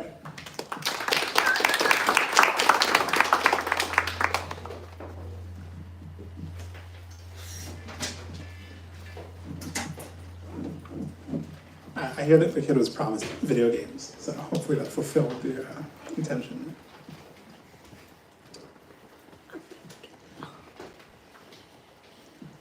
Okay, that was Caring Mind, an app plausibly illegal in the EU, which doesn't allow you to understand the emotionality of your users. Certainly a very fun game. Up next, from Subra, we have ShareStack.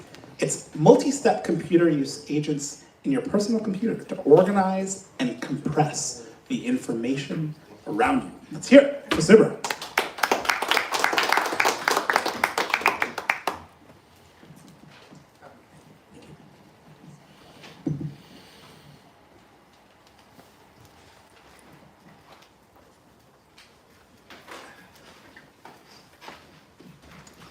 All right. Yeah, just a couple of motivations as to why I worked on this before I actually get into the project. One, I was playing with computer use, and I found that after it wasn't able to do like multi-step usage, like whenever like you see computer use application, it would be like RPA, like automating builds and all that. But when you ask it to do like a multi-step task of like more than 10, 15 steps, it usually like suffers from like one token explosion. That is like each screenshot is being sent over again and again to the model. So yeah, your like output time increases and increases, and at the end, like you run out of tokens. And the second problem is that it's very needy, to be honest, because after a point, it just comes back and say, "Oh, I did the first 5 rows. Can you check it? And if you want, I can proceed again." So this is kind of like I found it pretty irritating, to be honest, because like I want some stuff to be automated, and I don't want it to come back to me every time, yeah, and ask like to check it or review it. So that was the technical motivation. The application motivation was basically you go to hackathons, you go to events, you go to networking events. There isn't really a good way to completely know stuff about everyone in like a single picture or anything like that. There is like social media which you can exchange. You need to still have a conversation.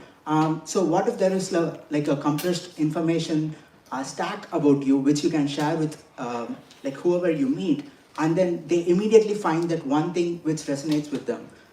So yeah, that's basically the motivation. So yeah, what did I do this couple of days?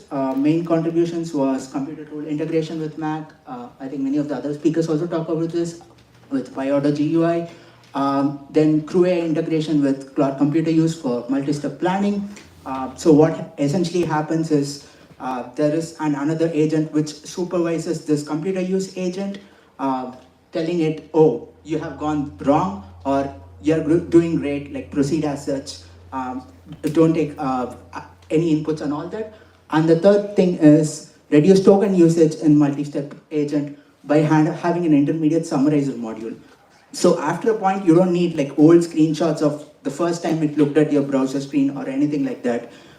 It could just be a compressed usage of, "Oh, I am currently at this browser and I have done this much, like 5 rows of tasks is already done. You need to proceed from the 6th row."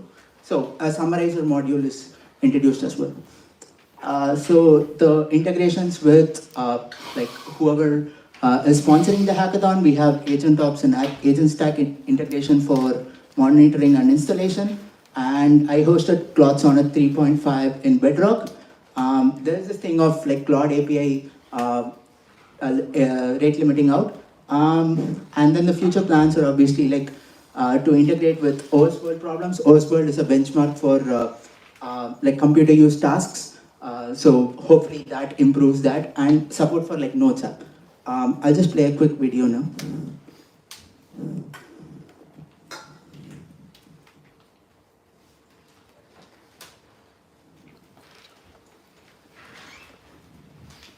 Yeah, so this is my computer, and the initial task was basically I have a Chrome URI full of tabs, and I need you to put it in a markdown file and import this in Obsidian and create a knowledge graph with appropriate nodes and edges.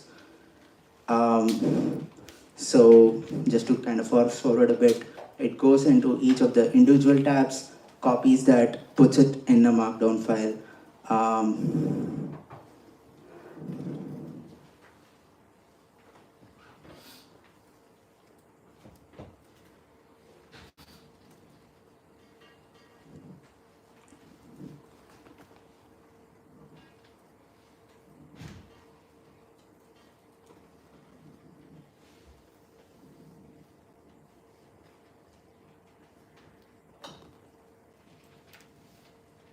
And then it actually has the memory from the markdown file, so it copies from the command line, obviously, and it is able to create this knowledge graph.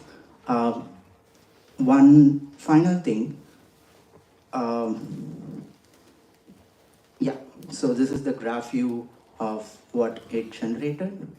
So I can zoom in and find out like whatever is relevant to me, or like if you like share this knowledge graph with someone and like imagine like, oh, what all are your interests? Oh, I work in agent space and I work with so-and-so agents and all that. So this will be like a useful way of like sharing information about you with like a very simple way. That's one, and one more thing, I just wanted to show the agent ops integration as well, where I'm able to get all the computer action tools and all that, and the cost associated with it, prompts completion and all. Thank you.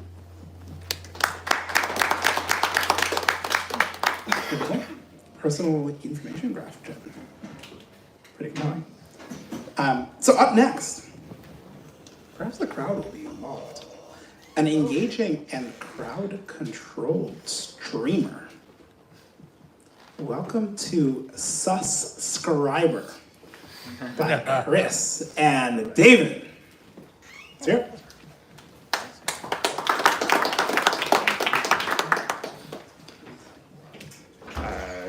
Yes, actually. Thank you.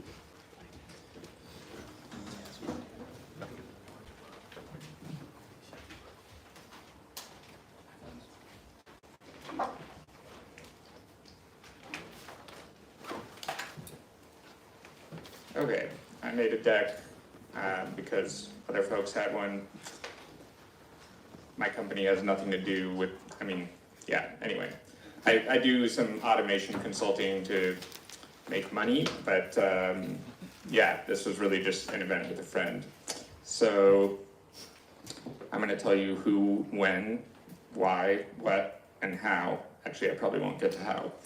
But Chris, my buddy, was here with me yesterday. A bunch of you met him. He is more of a legit developer than I am and really did most of the work for this. But my name's Dave, and I'm here to present it. We did it yesterday and today. Why? Earlier in my career, I thought I hated work, but now I've found that it's easier to operate life thinking that I love automation. And we didn't do a ton of planning ahead for this, so we just kind of figured it out along the way, like what our use case was going to be. So with that, we have two demos if I have time. I'm very nervous about this one, given this gentleman's presentation on, we built this like crowdsourced streamer. So if you, I appreciate if you don't brick my computer, but if you go to tlk.io/AGI demo, which is a wildly inappropriate name for this, but you will be able to join and submit chats. So, and we also integrated like voice, so it narrates what it's doing, which is kind of fun. Let's see how it goes. Let's start another screen stage and see what options we have for down.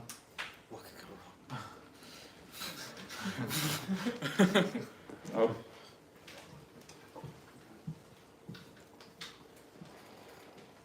I apologize, but I noticed that I don't actually have access to monitor any chat window or see suggestions from other people. What?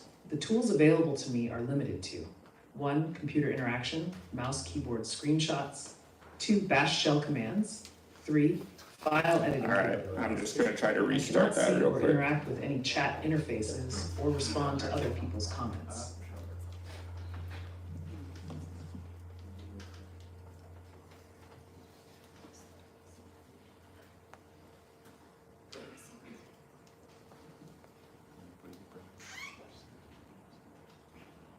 I apologize, but I noticed that I don't actually have access to monitor any chat window or see suggestions.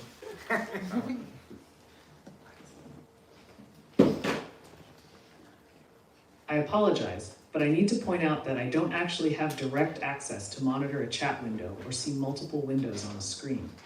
While I can help you interact with the computer through the provided tools, Computer, Bash, and star replace editor, I cannot, 1, monitor an ongoing chat in real time. All right, we're gonna 2, skip this see one. multiple windows simultaneously. Yeah, it does work. I don't know what's going on there, but the other one that I'll just show real quickly. How am I doing on time? 1 minute. Okay, 1 minute. This is not even a very creative use of it, but yeah, I do have a video. So a lot of the work that I do as a wannabe developer, I use low-code tools a lot. So I basically told it like, hey, go create. So this is a platform called Workato. It's kind of like Zapier, builds workflows. I told it to build a workflow that sends an email to my buddy every 5 minutes telling him that I'm a robot. Now we can start building. It's in 2x, so it said now we can start building. So Workato has this like AI thing that says, what do you want to build for your recipe? And yeah, so it's just use the AI, which I never do because it's like horrible. But yeah, it actually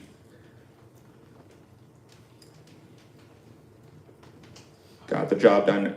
So it kind of messed itself up. But at some point it figured out it needed to, it just went to, it like opened a new tab and went to this URL to create a new recipe. And it typed in, create a recipe that runs every 5 minutes and sends an email. So Workato sort of does this little like sketch of like, okay, here's the recipe we're gonna build. And then it actually went all the way through. I was really impressed with the UI and everything. It like ran the test. So there's like a test button that you click to run it. So there it is, testing it. So it actually sent the email, and then when it judged that that was good, it went ahead and activated the recipe. So it's actually sending my buddy an email every 5 minutes. So pretty cool for like an unfamiliar UI.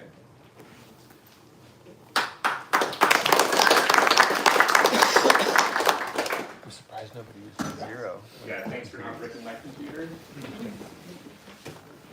Missed opportunity. Yeah.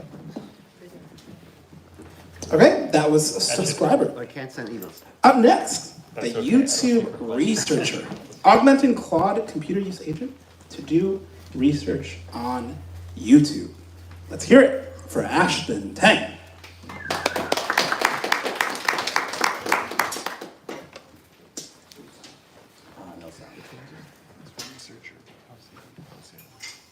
All right, hi, I'm Ashton. First time here, really excited. I work in biotech and AI drug discovery, and this is my first time doing anything with agents. So I did something very simple, just play around with the Claude computer use demo and try to augment it a little bit. So I was brainstorming, like computer use is very powerful, so what tools can augment it? So it can already do basic research tasks such as selecting sources, estimating the quality, summarizing it. So what we need to augment it with is to give it information that it does not directly have, on the screen through some external APIs. And so my simple use case is like researching on YouTube. Nowadays we do a lot of research on YouTube, looking for restaurants, travel recommendations, physical therapy exercises. I'm kind of like a biohacker kind of fan, and so I watch a lot of like Huberman videos that are 2 hours with like a bunch of protocols in it. So it would be nice if we could have the AI go and watch those videos for you, distill all the protocols, maybe like look at several videos and look at the overlapping exercises that like everyone agrees on. And so this is like something that can clearly be done by AI. And so what I did was add a simple YouTube tool into the Claude computer use demo to get a YouTube video transcript from a URL. And now we unlock the ability to let the agents search for a video on any topic and then synthesize the information and report back. So I will try to do this live. If it doesn't work, I have a video. Okay, so here I just like ask it what tools are available, and you can see that basically I just added this YouTube tool that has one action, get YouTube transcript. Yeah, while it's running, I can talk about the error modes that I found in doing this. So I think Yeah, the first one is that it can just very easily get stuck while using Firefox. Sometimes, like when you ask it to search for a YouTube video, it instead search in the address box and then ends up searching Google instead.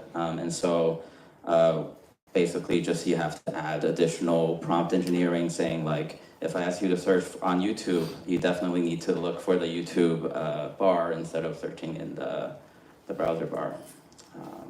Sorry, it's a little slow.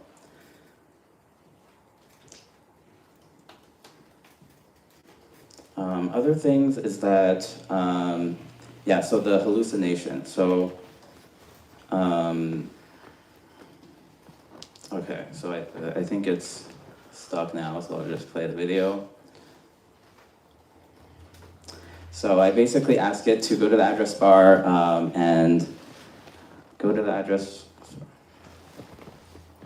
Why is it? Yeah, let's see.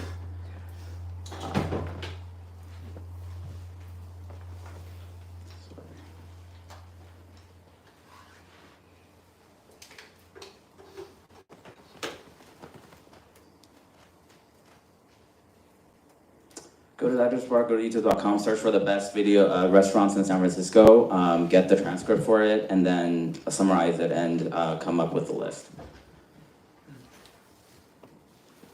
Go to youtube.com. Here is where like it would sometimes search in the wrong address bar. Best restaurants in San Francisco, and then it can do some basic quality, like for example, it figured out that the first video was not interesting, and so it picked the second video. On the left, you can see it use the YouTube tool to grab the transcript. And then here, it has summarized it. So you can see it used the YouTube tool with the correct URL. It could also hallucinate the URL, so you have to prompt it to not do that. And then come up with a list, basically. Yeah, very simple. Thank you so much.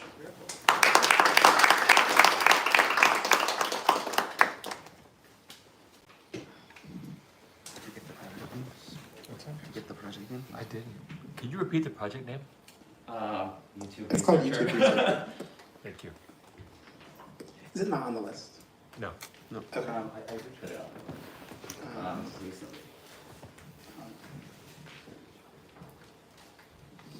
I'll add it so do remember your score. Thank you. Yeah.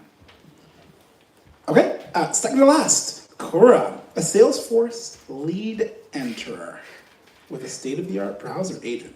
Let's hear it for Ronit.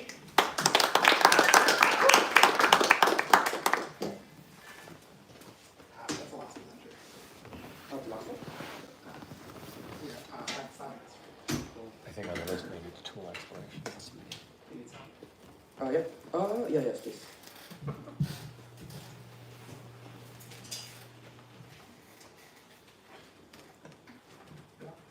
Cool. This is about to be the jankiest presentation so far. I didn't think I was presenting, and Alex yesterday night was like, go present. I was like, okay. So we made it in like 10, 15 minutes. Cool, so who are we? We're CUDA, we're a recent YC company. We currently have the state-of-the-art for browser agents. We're currently 87% on Web Voyager. For context, that is 31% better than computer use and about 14% better than the previous state-of-the-art. There's some fancy benchmarks. How do we build it? Well, here's the agent, here's the diagram. Basically, it's a lot of the recent research techniques, reflection, a crowd agent, multi-agent system, planning, conversation, skills, all those things implemented. It's much more reliable. Also, importantly, it's model agnostic. So you can run this with Gemini Flash, for example, and get like 95% cheaper computer use than you would normally get. Okay, now for the actual demo. All right, so context. Message my co-founder. I'm like, hey, we're planning presenting. Can you make something? I'm sure he like made a Salesforce account and like entered a prompt and that's it. So let's see it together. Copy an email, grab the sender's name, email address, and company name and what they're looking for. Then search Google to locate both the company's website URL and the description of. What? Too fast. your business. Finally, create a new lead entry in Salesforce CRM, inputting all required fields along with the website URL. For description, provide a description of the company and what the email was about. Task received, starting execution. Click on the email from Jim Halpert with the subject interested in your product, collaboration opportunities, to open it. I see Jim Halpert's email, and I'm clicking on it to open right now. The task is complete. I've opened Jim Halpert's email with a specified subject. The executor has successfully accessed Jim Halpert's email. Everything is in order. Read the sender's name, email address, company name, and inquiry details from the email. I see an email from Jim Halpert at WestRock expressing interest in collaboration opportunities. Switch to tab_index, 1. Type WestRock website into the search box and submit the search. I am typing WestRock website into the search box and submitting the search. The task is complete. I submitted the search for WestRock website and see the results.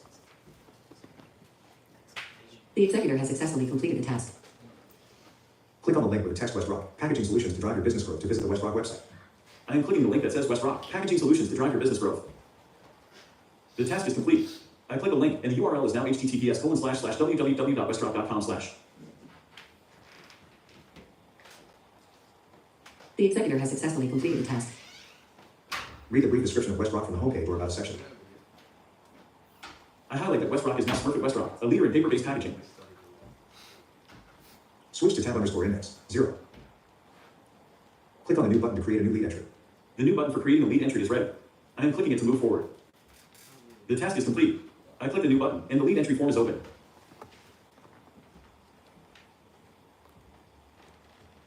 The executor has handled the new lead entry form in Salesforce. All looks good.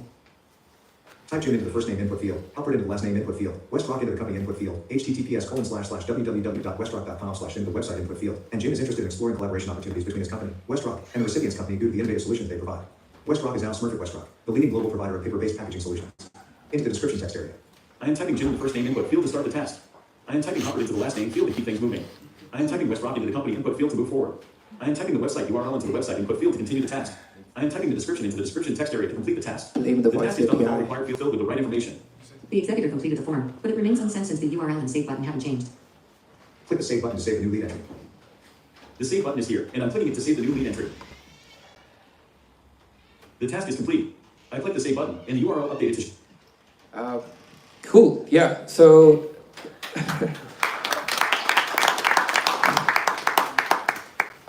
okay, so philosophical TLDR, right? Like we are like a YC company that is launching next week, and we can build that. What does that mean? Well, we built something smarter than you and me, and it's in a box right now, right? It can't think multi-step yet, but that's probably be solved soon enough. So realistically, it should just be able to do most of work humans have been doing. The amount of work on it, that's just like people filling out forms on like different CRMs and different legacy software. It's industries. All of that should just be done with AI. Like not like 5 years from now, not like 10 years from now, but now. So I'm really excited for everyone here in this room. I want to see what you guys do 5 years from now, because I think this is the start of something really big, really exponential, really, really fast. Cool. So I want to give this to developers as soon as possible. I would open source this right now. My main concern is that we can reliably beat a lot of captcha. That's a bad thing. I don't want to be the reason why there are a lot of bots that do bad things on the internet. If you guys have smart solutions around this, let me know. Yeah, just happy to chat. Yeah, this one is in trycure.com, trykur.com, the deep dive, in case you want to actually understand how we did it, how we build things, so on and so forth. You can also find me, happy to explain everything. Like, I'm not sure, I won't give it all away. I'm not trying to like own soda for a very long time. Cool. I think that's it. Thank you.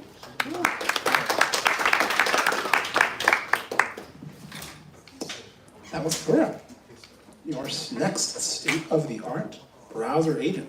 Anthropic, better watch out. Last but not least, an agent to help us all with dating. Let's give a big thanks to Matt for D-Agent. Oh, for the judges, YouTube researcher should be on the phone. Thank you. How much time? I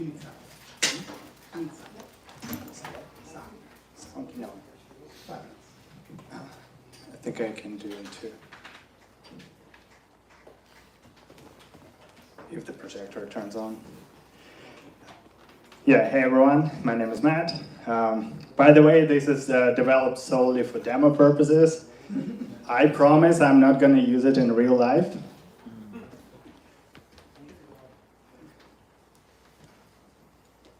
Well,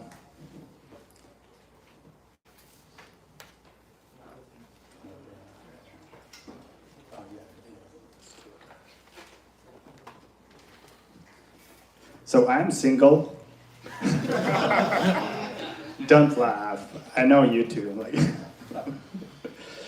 So yeah, I thought like, what could be like a practical use case for me? So to save like at least 1 hour a day. So I created this sweet script. So it basically queries the screen pipe in the background. Screen pipe is sending the screenshots. And it opens the iPhone mirror and opens Hinge and scrolls. So I predefined the prompt with the sample pictures of my ex-girlfriends.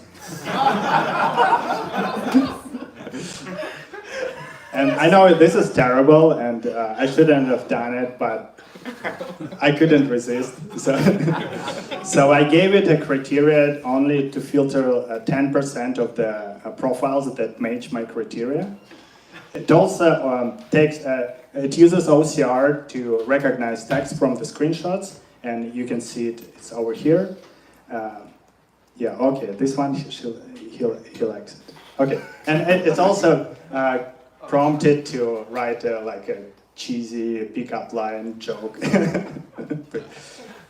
Made actually a mistake, but like, I mean, sometimes it works. Yeah, that's it. Yeah.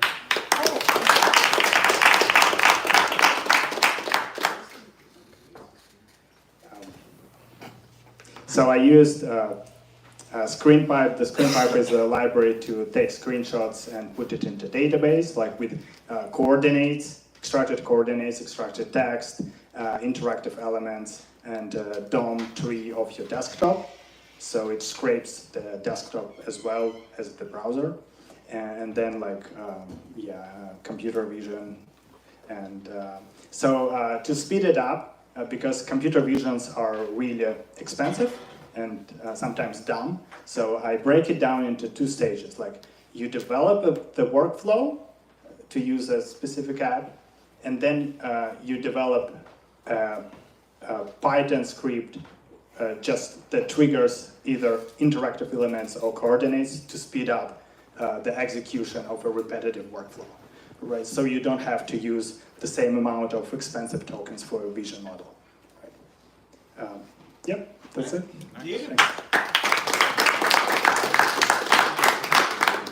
Let's have a huge round of applause for every agent shipper in the room. Woo!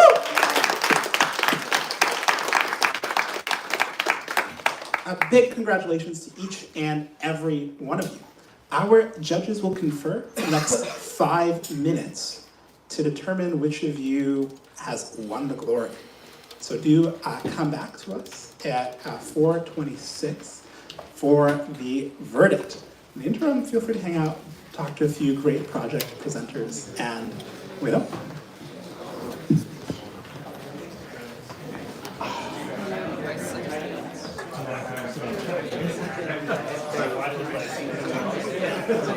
Yeah. I gave up. I recently just yeah, it's like this is weird.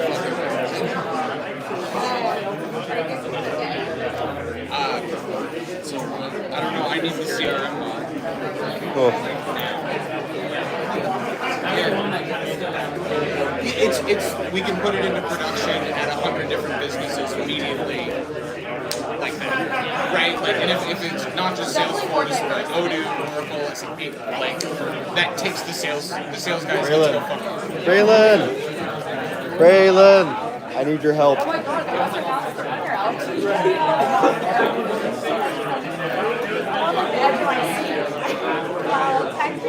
have a CRM form that needs text, right? Like I have an absolute like you need so much that goes into a CRM.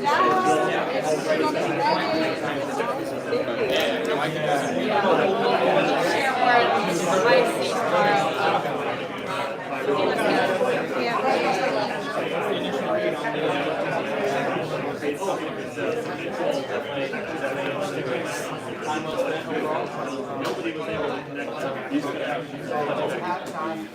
see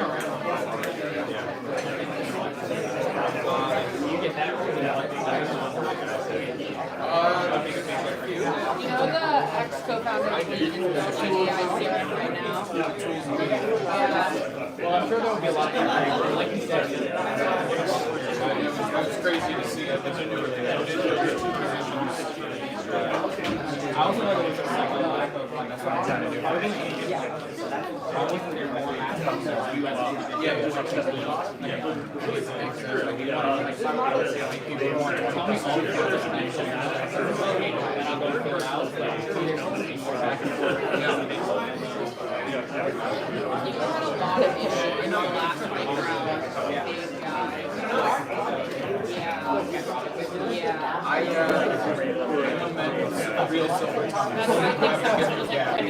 They were like frustrated with it,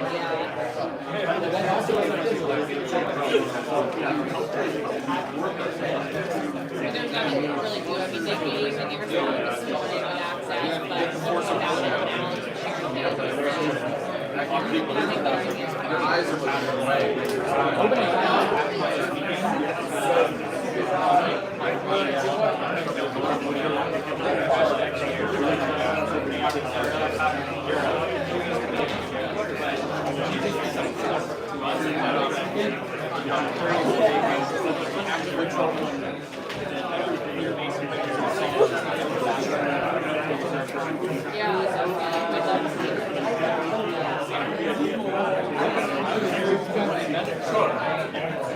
I mean, like, there's clearly some very smart people. Sorry, there's clearly some very smart people there. yeah. It was a short amount of time. I guess it was pretty decent for the short time. I don't know. All features because we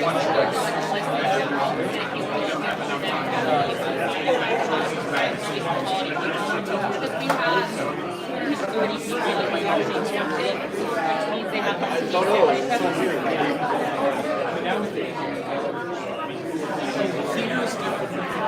We're talking about dialectic No complaints. There's so many rumors. You left. Someone told me that like last week on Tuesday. I was like, I don't know if this is different.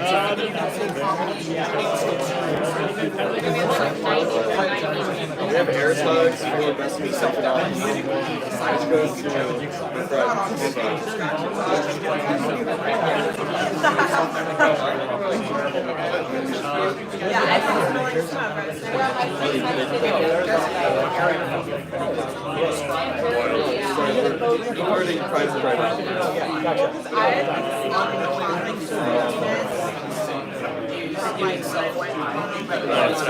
I was just wondering, someone I don't even remember who said it was a sort of But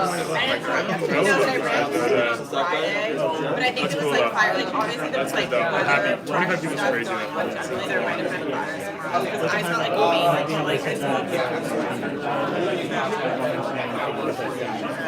It's turning into really. I texted a picture. I said your voice presented. I think you're Yeah, no, I'm glad we got to meet last week and then thank you for coming in. It was big fruitful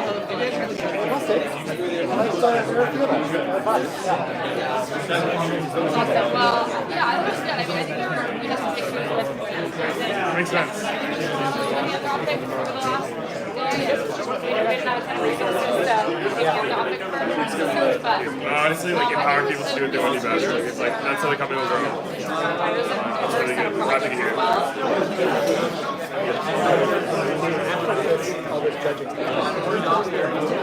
Where are you living now? Are you still in I think I'll try that too. I just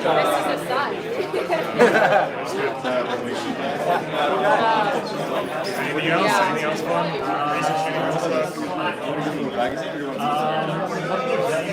You guys also have fun?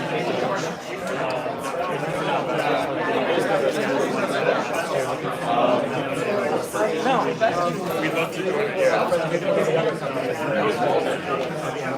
We can get a full CCs like sort of yeah, we're welcome. You just let me know. Put up the block Showing that it worked too. Yeah, I can take photos. I'd ask them to like go through like something like how spike corner.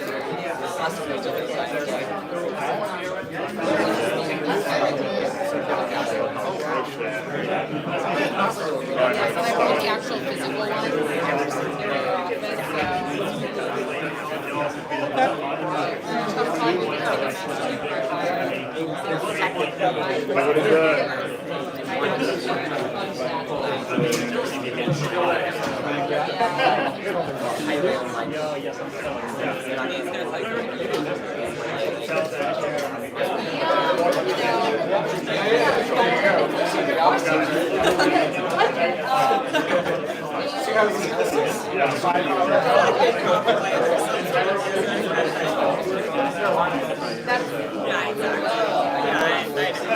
I mean, they're very seldom that they don't like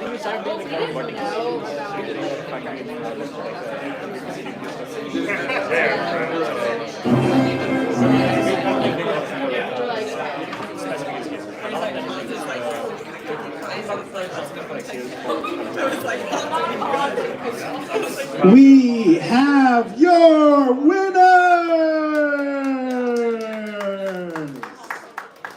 Woo! Okay.